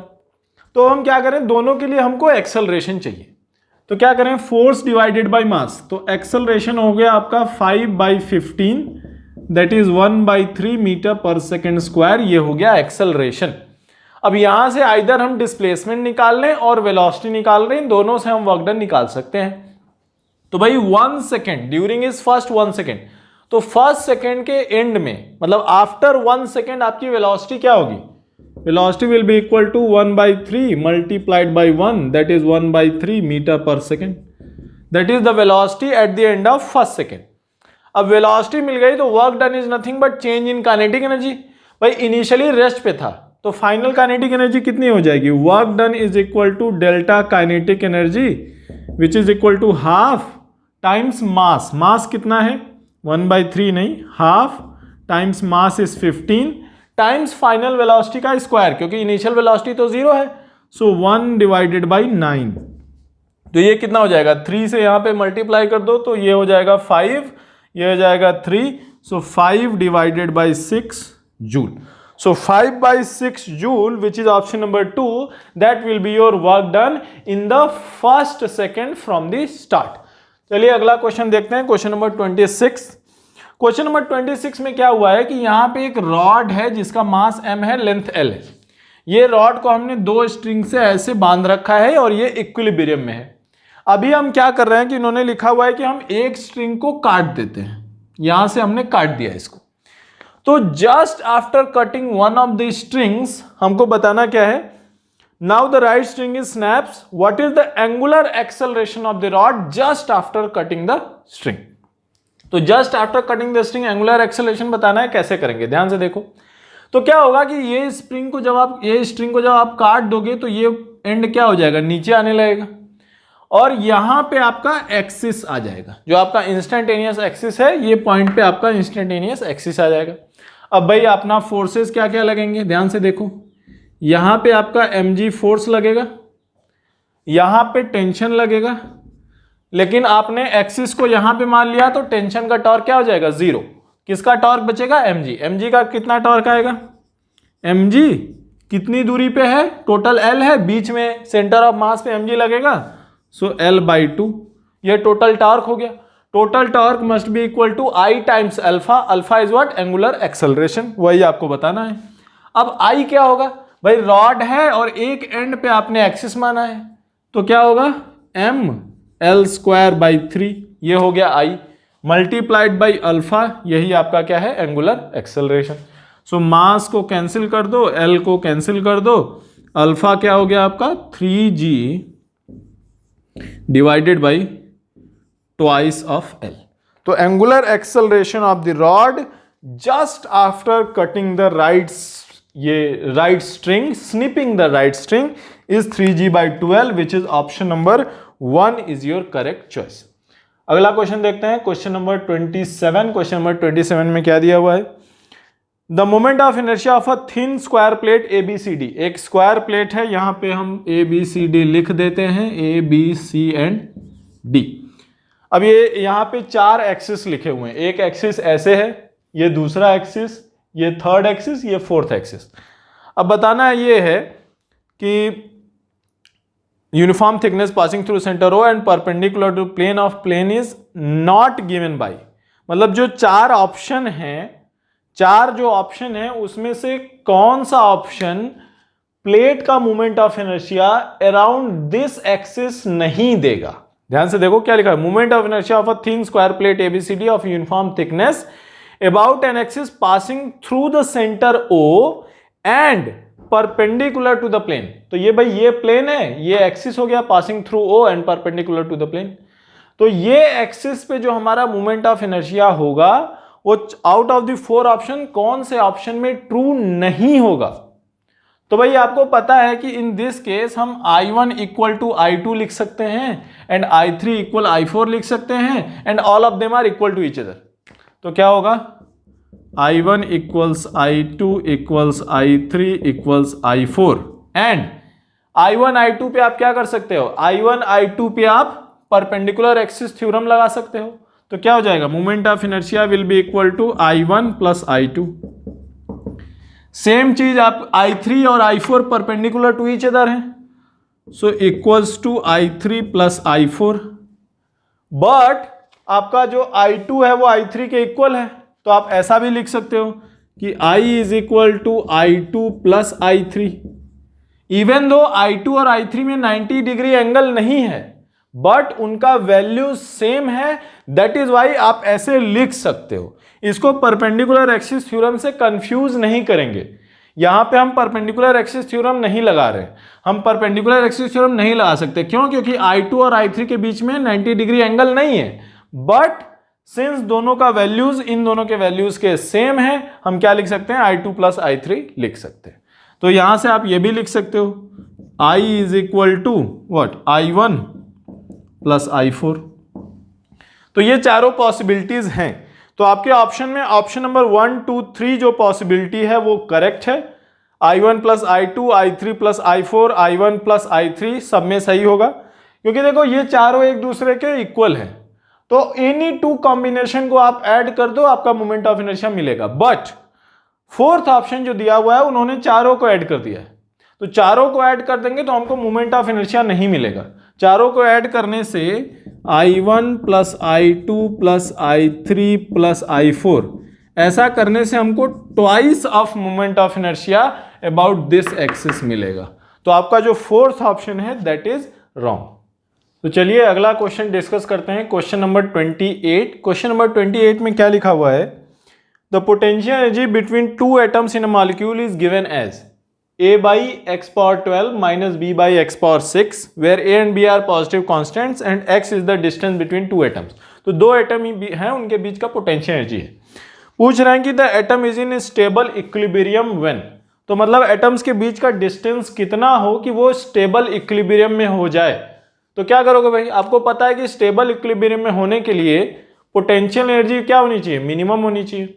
और मिनिमम पोटेंशियल एनर्जी के लिए इसको डिफरेंशिएट करके जो फंक्शन आएगा फोर्स, उसको क्या कर दें, जीरो कर दें। तो क्या करेंगे, F is equal to minus of du by d x, और ये क्या होना चाहिए, जीरो होना चाहिए।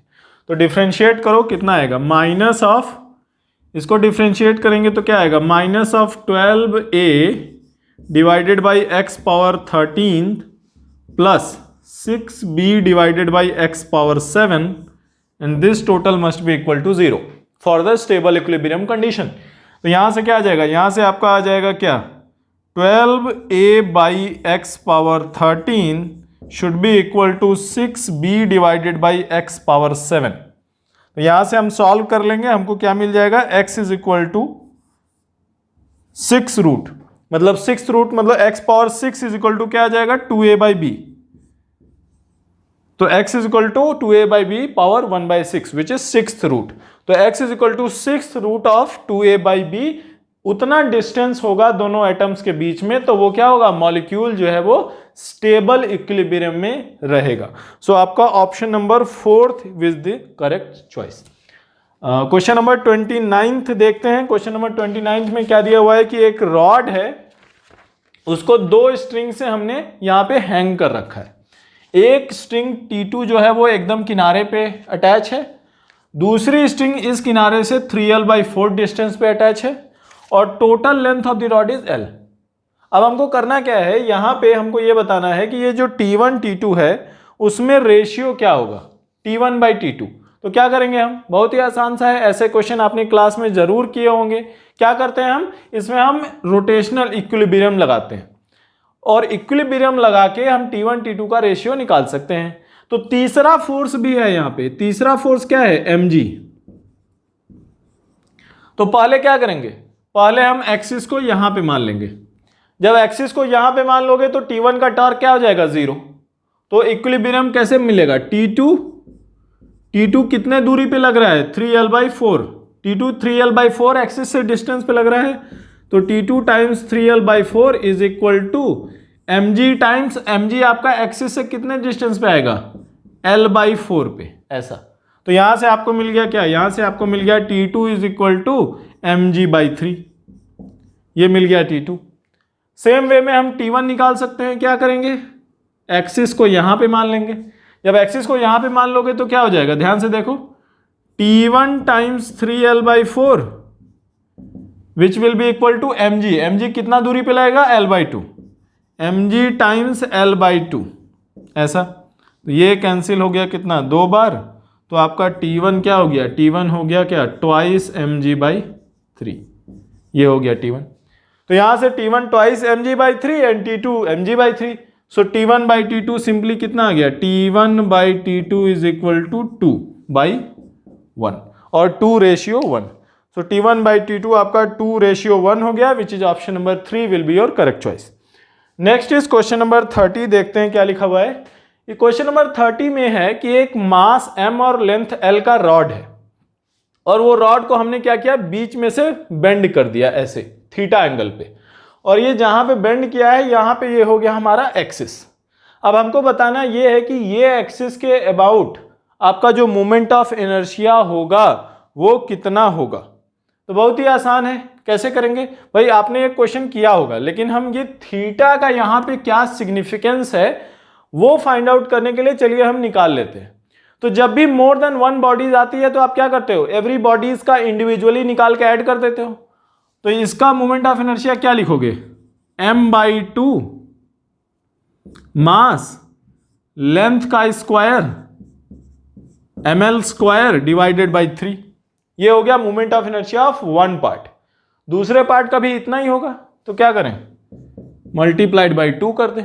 तो कितना होगा ये m/2, ये 4 8 एंड 2 4, तो ये हो जाएगा आपका ml²/12।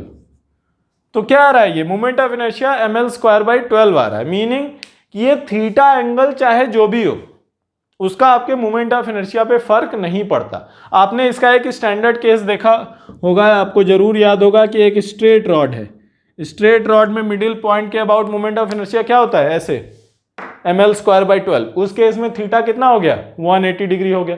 तो थीटा आपका चाहे जो भी हो, थीटा पे आपका वैल्यू डिपेंड नहीं करेगा, वैल्यू आपकी क्या हो जाएगी, ml²/12, which is option number 3 is the correct choice.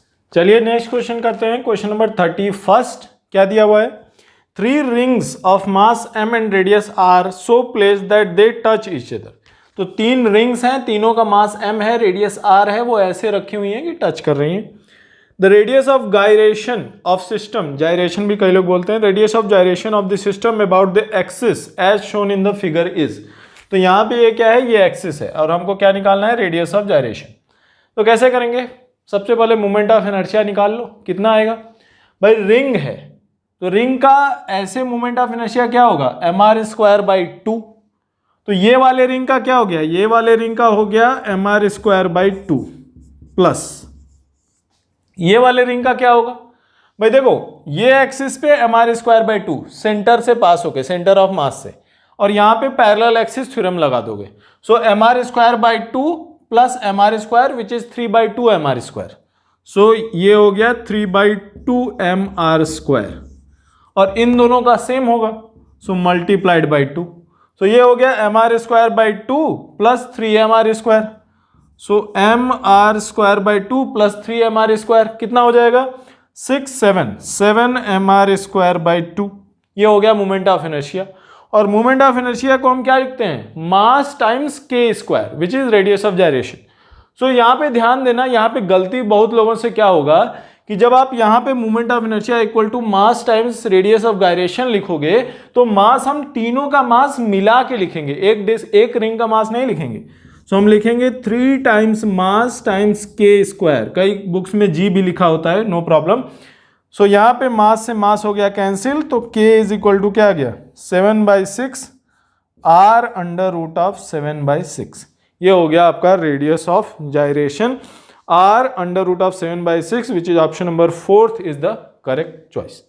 अगला क्वेश्चन है क्वेश्चन नंबर 32, देखते हैं क्या लिखा हुआ है। A force F is equal to 4i minus 5j plus 3k is acting at a point r1 is equal to I cap plus 2j cap plus 3 cap.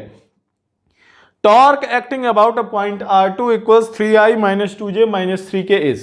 तो बहुत ही आसान है, सबसे पहले क्या करोगे आप भाई, इस पॉइंट के अराउंड आपको टॉर्क चाहिए। तो क्या चाहिए आपको, position vector, position vector of the point of application with respect to जिस पॉइंट से आपको टॉर्क निकालना है। तो क्या करें, r12 वेक्टर, तो कितना आएगा r1 minus r2 which is how much, minus of 2i plus 4j plus 6k। ऐसा हो गया ये। अब हमको क्या करना है, फोर्स दिया हुआ है, तो टॉर्क क्या होता है, torque is nothing but r12 cross f। ये टॉर्क हो गया, क्रॉस प्रोडक्ट कर दो। तो सिंपली एक क्रॉस प्रोडक्ट करेंगे, आपका आंसर आ जाएगा। ये क्रॉस प्रोडक्ट करने के दो तरीके हैं। सबसे आसान तरीका है कि आप मैट्रिक्स मेथड लिख लो। सो मैट्रिक्स मेथड कैसे करेंगे भाई, आई जे के, सबसे पहले आर है तो आर का पोजीशन लिख लो -2 4 6, फिर क्या है एफ, एफ क्या है 4 -5 3, -2 4 4 -5। अब क्या हो जाएगा आई कैप एक लाइन छोड़ के ये क्या हो जाएगा 3 4 12 प्लस 30, तो 12 प्लस 30 4 30 42, ये हो जाएगा 42 आई कैप प्लस जे कैप में कैसे करोगे, ये छोड़ के ये दोनों का 24 plus 12, 24 not 12 6 4 24 minus of -6 plus 6, तो 24 plus 6 is 30 J cap plus k cap का कितना आएगा 10 minus of 8 10 minus of 16, so -16 is 6 minus of 6 के कैप। तो आपका टॉर्क कितना आ गया 42 आई कैप प्लस 30 जे कैप माइनस 6 के cap, which is option number 4 is your correct choice. तो बहुत ही आसान है, आप पोजीशन वेक्टर निकाल लो और आर क्रॉस एफ कर दो, वही आपका टॉर्क है, सिंपली फॉर्मूला बेस्ड है। Next question is question number 33। Question number 33 में क्या दिया हुआ है, 3 point masses m1 m2 m3 are located at the vertices of a triangle, equilateral triangle है, साइड ए दिया हुआ है और ये 3 पॉइंट मासेज है। अब क्या दिया हुआ है कि अलोंग द एल्टीट्यूड ये आपका एक्सिस है और ये एक्सिस जो है आपका m1 से पास करता है। अब हमको बताना है कि moment of inertia of this system of particle कितना है। तो ये मोमेंट ऑफ इनर्शिया बताने के लिए ध्यान से देखो, ये एक्सिस आपका मास m1 से पास होके जा रहा है, तो m1 का तो मोमेंट ऑफ इनर्शिया होगा नहीं, किसका होगा m2 का और m3 का। सो moment of inertia I is nothing but m2 times a square by 4 plus m3 times a square by 4, solve कर लो a square by 4 m2 plus m3। बहुत ही आसान है, फॉर्मूला बेस्ड क्वेश्चन है। सिस्टम ऑफ पार्टिकल का moment of inertia निकालना होता है तो क्या करते हैं आप भाई, moment of inertia of m1 plus moment of inertia of m2 plus moment of inertia of m3, यही होगा। अब भाई m1 से एक्सिस पास कर रहा है तो m1 का 0 हो गया, बच क्या गया m2 का moment of inertia plus m3 का मोमेंट ऑफ इनर्शिया, यही आपका हो जाएगा टोटल। तो ऑप्शन नंबर फर्स्ट आपका सही ऑप्शन हो जाएगा। तो चलिए नेक्स्ट क्वेश्चन डिस्कस करते हैं, क्वेश्चन नंबर 34। क्वेश्चन नंबर 34 में क्या लिखा हुआ है, moment of inertia of a uniform ring of mass m and radius r about a tangent lying in its plane is. तो भाई एक रिंग है जिसका मास m है, रेडियस r है, ये प्लेन ऑफ द रिंग है जो आपका व्हाइट बोर्ड है। यहाँ पे एक टेंजेंट टू द रिंग है और ये टेंजेंट टू द रिंग क्या करता है, इसी को एक्सिस मान के आपको मोमेंट ऑफ इनर्शिया बताना है। तो भाई ये एक्सिस हो गया, तो क्या करेंगे हम, आपको याद हो पैरेलल एक्सिस थ्योरम, क्या करेंगे भाई, सेंटर ऑफ द रिंग से पास होके यदि एक्सिस जाए तो उसका मोमेंट ऑफ इनर्शिया क्या होता है mr स्क्वायर बाई 2, ये होता है mr स्क्वायर, ये होता है mr स्क्वायर बाई 2, तो ये mr स्क्वायर बाई 2 और पैरेलल एक्सिस थ्योरम लगा दो plus m times r square, ये हो गया 3mr स्क्वायर बाई 2। इतना आसान क्वेश्चन, इससे आसान क्वेश्चन कहाँ मिलेगा, फ्री के मार्क्स हैं। So question number 34 option number 2 is correct. Question number 35, 4 thin rods of same mass, 4 rod हैं जिनका मास m है, लेंथ l है, दे फॉर्म अ स्क्वायर। हमको बताना ये है कि moment of inertia of this system about an axis passing through the centre O and perpendicular to its plane, ये प्लेन है, इसके परपेंडिकुलर ऐसे एक्सिस जा रहा है, ये मोमेंट ऑफ इनर्शिया हमको बताना है। सो बहुत ही आसान क्वेश्चन है, क्या करेंगे हम, किसी भी एक पार्ट का निकाल लें और 4 से मल्टीप्लाई कर दें।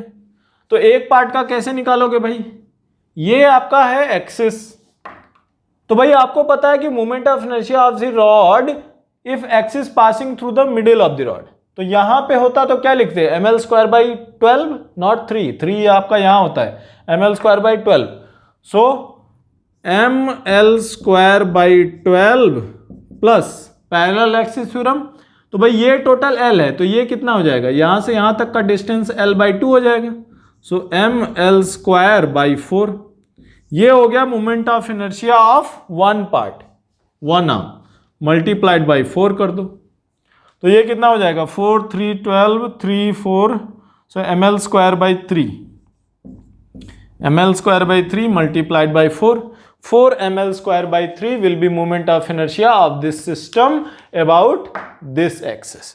सो आपका कौन सा ऑप्शन करेक्ट है? Question number 35, option number first is your correct choice. Question number 36, question number 36 में क्या लिखा हुआ है कि 7 आइडेंटिकल डिस्क, ये डिस्क हैं, कुछ कुछ डिस्क जैसा दिख नहीं रहा है बट मान लो कि डिस्क है, तो 7 identical disc are arrange like this. आप 7 कॉइन अरेंज करके देख सकते हो in a hexagonal pattern as touch each other. Each disk has mass m and radius r. What is the moment of inertia of this system of this 7 disk about an axis passing through the center of the central disk and normal to the plane of all disks. तो ये जो axis है इसके around आपको moment of inertia बताना है, तो क्या करेंगे भाई? ध्यान से देखो, ये डिस्क का क्या होगा, एक यहां पे ध्यान से देखो, ये सेंटर ऑफ मास वाला एक्सिस, तो mr स्क्वायर बाई 2, और ये पैरेलल एक्सिस थ्योरम। तो पैरेलल एक्सिस थ्योरम लगाने के लिए आपको एक्सिस से सेंटर ऑफ मास के डिस्क का डिस्टेंस चाहिए, तो रेडियस r है और ये डबल ऑफ द रेडियस हो जाएगा। तो ये जो 6 डिस्क हैं पेरीफेरी में, इनका मोमेंट ऑफ इनर्शिया कैसे लिखेंगे? ध्यान से देखो, mr square by 2 plus m times twice of r का square, moment of inertia of the axis passing through the centre, ये वाला centre of mass, plus md square parallel axis theorem, so m times d square. तो ये हो गया 1 का, multiplied by 6, ये हो गया 6 का, प्लस भाई बीच वाला भी तो है, बीच वाले का कितना होगा, plus mr square divided by 2, ऐसा कितना आएगा भाई, mr square by 2 plus 4 mr square, तो mr square by 2 plus 4 mr square कितना आ जाएगा, 9 mr square by 2, multiplied by 6 है, मल्टीप्लाइड बाई 6 है तो कितना आ जाएगा, 27 mr square by 2 plus mr square by 2, तो ये हो गया 27 mr square plus mr square by 2, कितना आ जाएगा आपका 55 mr स्क्वायर डिवाइडेड बाई 2। तो moment of inertia of this system will be 55 mr square by 2, which is option number 4 is the correct choice. तो जब भी आपको एक सिस्टम ऑफ ऑब्जेक्ट्स का मोमेंट ऑफ इनर्शिया पूछे तो सबसे आसान तरीका ये होता है कि instead of finding entire moment of inertia at once, आप क्या करते हो, आप उसको डिफरेंट पार्ट्स में ब्रेक करते हो और सबका मोमेंट ऑफ इनर्शिया निकाल के ऐड कर देते हो। तो यहाँ पे क्या है, यहाँ पे आपको ये देखना है कि ये 6 जो आउट डिस्क हैं ये आइडेंटिकल है, सिमेट्रिकल है, तो क्या बोलोगे, इन 6 का एक बार में निकाल लिया और बीच वाले का एक बार में निकाल लिया और दोनों को ऐड कर दिया, फाइनल मोमेंट ऑफ इनर्शिया आपको ये आ गया। So let us discuss next question, that is question number 37। Question number 37 में क्या दिया हुआ है कि एक यूनिफॉर्म स्क्वायर प्लेट है, ये ऑलरेडी हम लोग एक क्वेश्चन डिस्कस कर चुके हैं ऐसा, उसमें पूछ रहा था कौन सा मोमेंट ऑफ इनर्शिया नहीं देगा और इसमें बताना है कौन सा कॉम्बिनेशन मोमेंट ऑफ इनर्शिया देंगे।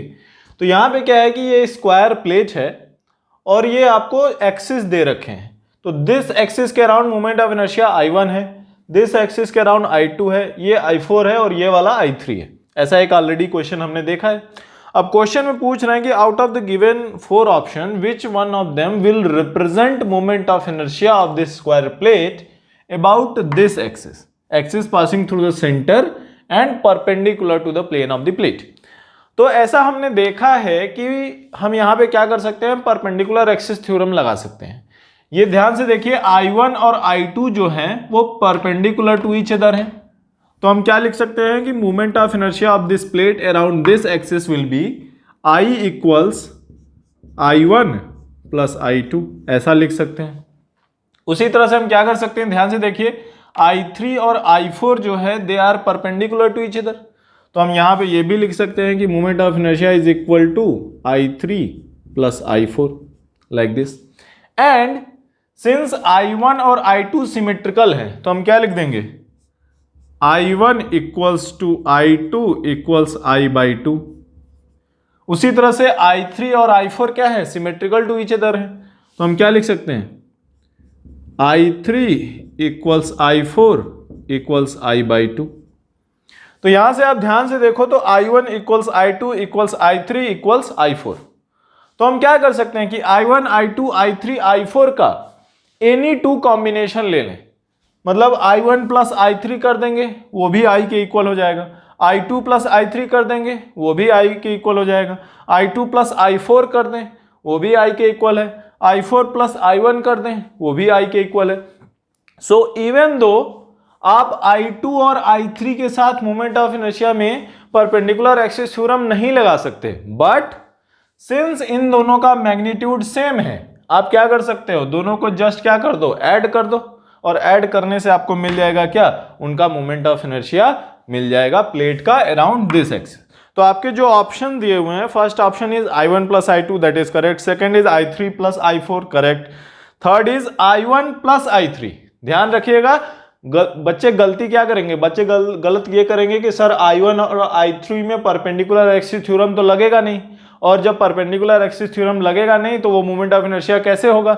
लेकिन यहाँ पे आपको ये ध्यान देना है कि I1 और I3 का वैल्यू जो है वो I/2 के इक्वल है, तो दोनों को जब ऐड करोगे तो आपको I वैल्यू मिल जाएगी।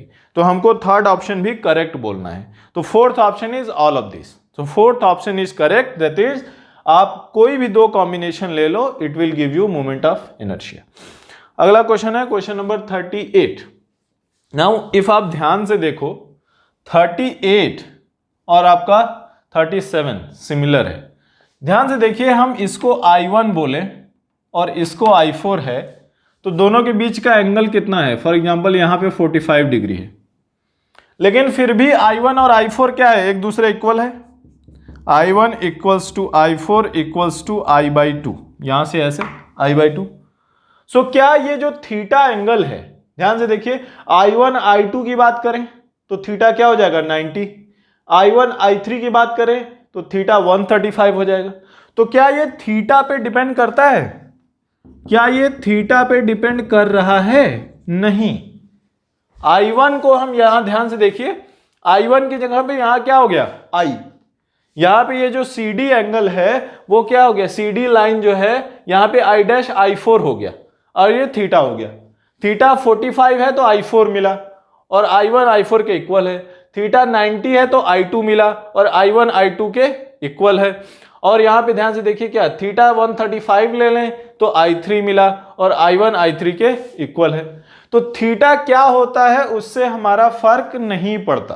तो जो आपका क्वेश्चन दिया है, यहां पे एक स्क्वायर प्लेट है और उसमें एक एक्सिस ऐसे है और इस एक्सिस के along moment of inertia is I, और दूसरा एक्सिस दिस वे है जो भी सेंटर से पास करता है और वो एंगल बनाता है थीटा, और हमको बताना यह है कि ये जो दूसरा एक्सिस है उसका मोमेंट ऑफ इनर्शिया है I'। तो क्या हम ये जो I' है उसको हम I के टर्म्स में जब लिखेंगे तो क्या ये थीटा मैटर करेगा, अभी अभी हमने देखा है कि थीटा मैटर नहीं करेगा। इन दोनों के केस में 45 है, इन दोनों के केस में 90 है, और इन दोनों के केस में 135 है, और तीनों केस में सारे मोमेंट ऑफ इनर्शिया क्या है, इक्वल है। तो ये थीटा मैटर नहीं करेगा, तो आप बोलोगे कि sir I' will also be I। तो 38 और 37 सिमिलर है, 37 के बेस पे आप 38 का आंसर बता सकते हैं विदाउट एनी फर्दर सॉल्व किए। क्वेश्चन नंबर 39 देखते हैं क्या लिखा हुआ है। क्वेश्चन नंबर 39 में उन्होंने ये दिया हुआ है कि एक बड़ी सी रॉड है जिसका मास है 6 टाइम्स m और जिसका लेंथ है 6 टाइम्स l। अब उन्होंने क्या किया कि उस रॉड को ऐसे बेंड किया कि एक रेगुलर हेक्सागन बन गया, थोड़ा सा एंगल इधर उधर हो सकता है but suppose that is a regular hexagon. तो एक रेगुलर हेक्सागन बन गया ऐसा। अब हमको बताना यह है कि दिस रेगुलर हेक्सागन का this axis passing through the center of the hexagon and perpendicular to the plane of the hexagon, इस एक्सिस के along उसका मोमेंट ऑफ इनर्शिया कितना होगा ये हमको बताना है। कैसे बताएंगे, सिंपल है, क्या करेंगे, किसी एक का मोमेंट ऑफ इनर्शिया निकाल लेंगे, मल्टीप्लाइड बाय 6 कर देंगे, तो क्या मिलेगा, ध्यान से देखो।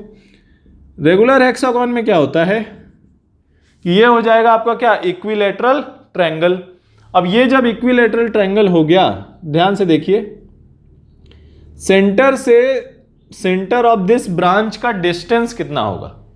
क्या हम करेंगे, ध्यान से देखिए, ये पर्टिकुलर ब्रांच लेते हैं, इस पर्टिकुलर ब्रांच में यहां पे मोमेंट ऑफ इनर्शिया हमको पता है क्या होता है, ml²/12, और हमको चाहिए यहां पे, तो हमको क्या करना पड़ेगा, पैरेलल एक्सिस थ्योरम लगाना पड़ेगा।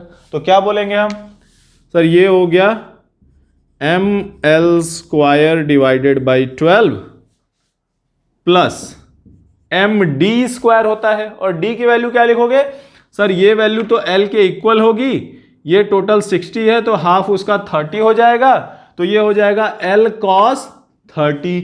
l cos 30 कितना होता है, l√3/2, तो यहां पे हो जाएगा l√3/2 का स्क्वायर, तो क्या लिख देंगे 3l²/4। तो ये हो गया moment of inertia of one branch around this axis. और हमारे कितने ब्रांच हैं, 6 ब्रांच हैं, तो क्या कर दें 6 से मल्टीप्लाई कर दो, क्या मिलेगा ml²/12 प्लस 3ml²/4, तो ये 3 9 10 10ml²/12 मल्टीप्लाइड बाई 6, तो ये हो गया 2 5, ये आपका आ गया 5ml²। तो moment of inertia of this regular hexagon which is made up of a rod of mass 6m and length 6l about this axis will be 5ml²। तो आपका option number first will be the correct choice. आइए अगला question देखते हैं, question number 40। ये भी आपका moment of inertia है, बहुत सारे क्वेश्चन है मोमेंट ऑफ इनर्शिया के, कोई दिक्कत नहीं है, आसान क्वेश्चन है तो अच्छी बात है। क्वेश्चन नंबर 40 है, moment of inertia of a door of mass m and length 2l, width I, width L, about it's longer side is. तो यहां पे एक डोर है जिसका मास m है, 2l इसकी लेंथ है, l इसकी विड्थ है, और ये जो लॉन्गर साइड है जहां पे हिंज होता है डोर, उसके अराउंड मोमेंट ऑफ इनर्शिया हमको बतानी है। बहुत ही आसान है, कैसा करोगे भाई, देखो डोर के केस में जब भी आपको ऐसा करना है, रॉड के केस में आप क्या लेते हो भाई, रॉड का जब भी आप मोमेंट ऑफ इनर्शिया निकालते हो तो कैसे करते हो भाई, ये ऐसे रॉड होती तो आप क्या करते, सर ये ml²/12 हो जाता। उसी तरह से यहां पे क्या हो जाएगा, ml² क्या हो जाएगा आपका। ध्यान से देखो, आपको करना क्या है, आपको करना ये है कि आप ऐसा समझ लो कि ये छोटा छोटा रॉड से मिलके बना हुआ है। मतलब ये जो डोर है, आप जब भी कोई भी एक्सटेंडेड बॉडी होती है तो आप उसका मोमेंट ऑफ इनर्शिया कैसे निकालते हो, आप ये मान लेते हो कि वो एक्सटेंडेड बॉडी छोटी छोटी बॉडीज से मिलके बनी हुई है। तो हम क्या करेंगे, हम मान लेंगे कि ये एक ऐसा हुआ, फिर ये हुआ, फिर ये हुआ, फिर ये हुआ, ऐसा ऐसा, ये क्या हुआ, छोटे छोटे रॉड से मिलके ये आपका डोर ऐसे बना हुआ है। तो ये अब ये कितना लंबा डोर होगा, ये 2l होगा, 4l होगा, कितना होगा, उससे हमको मतलब नहीं है। हमारा मोमेंट ऑफ इनर्शिया ये पर्टिकुलर रॉड का क्या लिखोगे, dm l²/3। उसी तरह से सबका dm ऐड करते करते क्या हो जाएगा, m हो जाएगा। तो ये जो डोर है आपका, इसका मोमेंट ऑफ इनर्शिया क्या आ जाएगा, ये dm l²/3, l तो कांस्टेंट है, dm को इंटीग्रेट कर दोगे क्या मिल जाएगा, ml²/3 मिल जाएगा। तो ऐसे क्वेश्चन में ये जो 2l लेंथ दे रखा है, ये जस्ट आपको कंफ्यूज करने के लिए दे रखा है। ये चाहे 2l हो जाए, चाहे l हो जाए, चाहे 4l हो जाए, चाहे 5l हो जाए, चाहे जितना हो जाए, moment of inertia along this axis हमेशा आपकी क्या रहेगी, ml²/3 ही रहेगी। लेकिन हाँ, जब ये वाली एक्सिस मानोगे, डोर का ये एक्सिस कभी होता नहीं है, लेकिन जब ये एक्सिस मानोगे तब इसका फर्क पड़ेगा। तो मोमेंट ऑफ इनर्शिया निकालने के लिए केवल ये परपेंडिकुलर लेंथ की जरूरत पड़ेगी, ये पैरेलल लेंथ से हमको फर्क नहीं पड़ता। चलिए, तो ये हो गया ml²/3, option number third is your correct choice. अगला क्वेश्चन नंबर 41 क्वेश्चन हमने ऑलरेडी किया हुआ है। एक और क्वेश्चन हमने ऐसा किया था, उसमें क्या था, यहाँ पे आपका m1 m2 m3 दिया हुआ था। तो क्या है कि ऐसे क्वेश्चन में क्या करोगे भाई, ये इक्विलैटरल ट्रायंगल है और यहाँ पे एक एल्टीट्यूड के अलोंग एक्सिस पास कर रही है, और ये जो एक्सिस है ये एक मास m से होके क्रॉस कर रहे हैं, और ये एक्सिस के अराउंड हमको क्या बताना है, मोमेंट ऑफ इनर्शिया। तो moment of inertia when more than one bodies are there, तो आप क्या करते हो, सबका मोमेंट ऑफ इनर्शिया निकाल के ऐड कर देते हो। यहाँ पे इसके होके जा रहा है, तो ये जो बॉडी m है वो क्या है, एग्जैक्ट एक्सिस पे है, तो इसका मोमेंट ऑफ इनर्शिया 0 हो जाएगा। बचा क्या, बचा ये और ये, तो क्या मिल जाएगा, m टाइम्स a²/4। तो इसका ma²/4, इसका भी ma²/4, तो मल्टीप्लाइड बाई 2 कर दो, टोटल क्या आ गया, ma² आ गया। इतना आसान सा क्वेश्चन है, इससे आसान क्वेश्चन कहाँ मिलेगा। तो ये ma² हो गया moment of inertia of this system, which is your option number 2 is your correct choice. Next is question number 42, moment of inertia of a disc. तो भाई ये डिस्क है, तो ये यूनिफॉर्म मास का डिस्क है जिसका मास m है, रेडियस r है, और अराउंड दिस एक्सिस, ये डिस्क है तो ऐसे ये जो एक्सिस है इसके अराउंड मोमेंट ऑफ इनर्शिया बतानी है। कैसे करेंगे भाई, पैरेलल एक्सिस थ्योरम याद है आपको, क्या होता है भाई, सेंटर के around moment of inertia, centre of मास से जो पास हो रहा है, भाई डिस्क का कितना होता है, डिस्क का ये वाला मोमेंट ऑफ इनर्शिया होता है mr²/2 और ये वाला मोमेंट ऑफ इनर्शिया होता है mr²/4। तो यहां पे जो d डिस्टेंस है, d को क्या लिखोगे, r, तो क्या हो जाएगा I centre of mass plus md², यही होता है पैरेलल एक्सिस थ्योरम। तो I सेंटर ऑफ मास आपका कितना है, mr²/4 प्लस md², d की जगह पे r, सो mr², ये हो गया आपका 5mr² डिवाइडेड बाय 4, ये हो गया moment of inertia about axis o dash, which is your 5mr²। Option number 4 will be the correct choice. तो चलिए नेक्स्ट क्वेश्चन देखते हैं, क्वेश्चन नंबर 43, देखते हैं क्या दिया हुआ है। 43 में लिखा है 3 आइडेंटिकल कार्स, 3 कार हैं A B C, ये आइडेंटिकल है मतलब इनका मास सेम है। Move with the same speed on 3 bridges, ये ब्रिज है, एक प्लेन ब्रिज है, एक ब्रिज आपका ऐसे है कॉन्वेक्स अपवर्ड, एक ब्रिज ऐसे है कॉनकेव अपवर्ड। उनकी वेलोसिटीज क्या है, स्पीड सेम है। द कार ए गोज, ठीक है, let FA, FB and FC be the normal forces exerted by the cars on the bridges when they are at the middle of the bridge. तो ये तीनों क्या है, middle of the bridge पे हैं, और हमको बताना है कि नॉर्मल यहाँ पे NA हो गया, यहाँ पे NB हो गया, यहाँ पे NC हो गया। अब हमको बताना ये है कि ये जो नॉर्मल्स हैं उनमें रिलेशन क्या होगा, या मैक्सिमम या मिनिमम नॉर्मल कौन से होंगे। तो भाई नॉर्मल, अब यहाँ पे देखो फर्स्ट वाले केस में क्या बोलोगे सर, ये वाला केस में क्या हो जाएगा, नॉर्मल इक्वल्स टू mg हो जाएगा, क्योंकि वेलोसिटी तो ऐसे पैरेलल है। सेकेंड केस में क्या बोलोगे sir, mg downward normal upward, तो क्या लिखोगे sir, mg minus of normal equals mv²/r। तो यहां से हो गया normal equals to mg minus mv²/r, ये सेकेंड केस में हो गया। उसी तरह से दिस केस में क्या बोलोगे sir, mg downward normal upward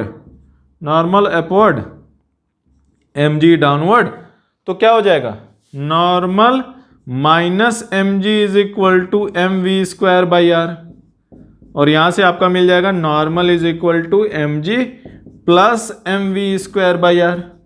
तो आपको क्या दिख रहा है, तीनों केस में से किस केस में नॉर्मल सबसे ज्यादा है, ये जो थर्ड वाला केस है C वाला केस, उसमें नॉर्मल सबसे ज्यादा है। तो हम क्या बोल सकते हैं, FC या normal in the third case which is concave upward, in that case normal by the car on the road या on the bridge will be maximum. तो which is option number 3, FC is the maximum of the 3 forces. अगला question है question number 44, मिलता जुलता है इससे, क्या है इसमें, A motorcycle is going on an overbridge of radius r. The driver maintains a constant speed. ये जो ड्राइवर की स्पीड है कांस्टेंट है क्योंकि इंजन है कार में। Okay, driver motorcycle. As the motorcycle is ascending on the overbridge, the normal force on it.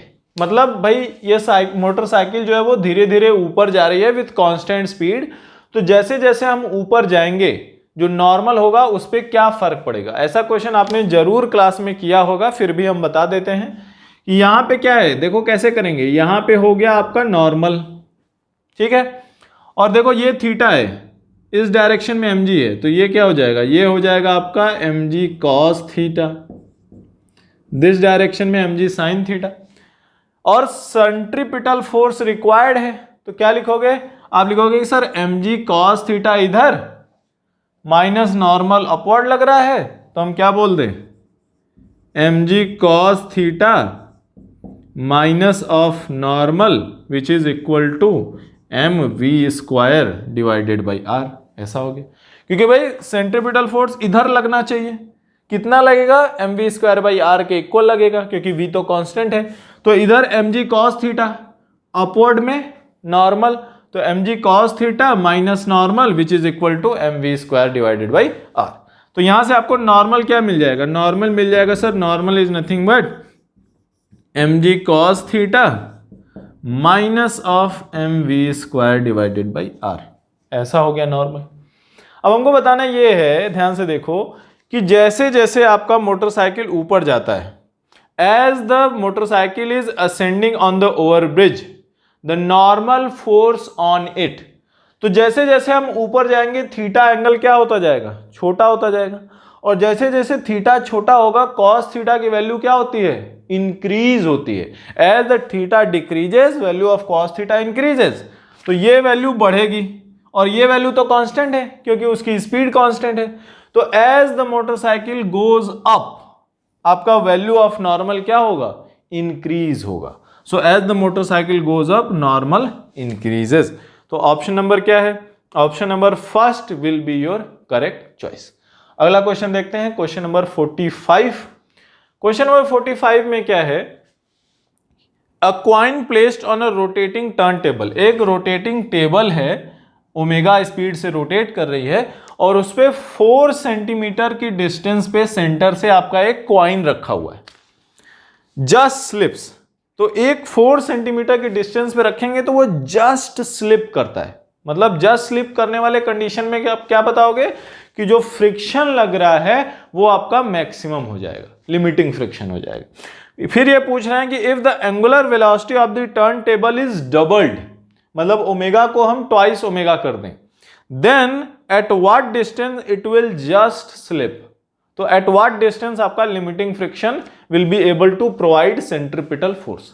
तो यहां पे देखो कॉइन मूव कर रहा है, तो किसकी वजह से मूव कर रहा है? कॉइन मूव कर रहा है आपका क्या? कॉइन आपका मूव कर रहा है फ्रिक्शन की वजह से। फ्रिक्शन है वो जो आपका सेंट्रीपिटल फोर्स प्रोवाइड कर रहा है। तो हम क्या लिख देंगे यहां पे? भाई नॉर्मल तो सेम होगा क्योंकि नॉर्मल इक्वल्स टू mg, तो हम लिख देंगे कि sir mu times normal which is equal to m omega square r। r क्या है? 4 सेंटीमीटर। ऐसा हो गया। सेकेंड केस में क्या लिखोगे? सर नॉर्मल और फ्रिक्शन तो सेम रहेंगे, m ओमेगा की जहां पे 4 ओमेगा स्क्वायर हो गया और यहां पे हो गया r, कितना दूरी पे रखेंगे? तो डिवाइड कर दो, क्या हो जाएगा? ये कैंसिल हो गया, मास कैंसिल, ये कैंसिल, और आपको मिल गया r is equal to 1 centimetre. तो इफ ओमेगा को आपने डबल कर दिया तो अब वो कितने डिस्टेंस पे जस्ट स्लिप करेगा? अब वो 1 सेंटीमीटर की डिस्टेंस पे जस्ट स्लिप करेगा। तो ये हो गया आपका 45 questions. Most of the questions आपके बहुत ही आसान हैं। फिर भी आपको लगता है कि कोई क्वेश्चन में एक बार दिक्कत हो रही है तो आप उसको दोबारा जाके देख सकते हैं। वैसे हमने कोशिश किया है कि जितने आसान से हो सकते हैं उतने आसानी से करें। सो आई होप कि आप सब लोग को ये सारे क्वेश्चन अच्छे से समझ में आए होंगे।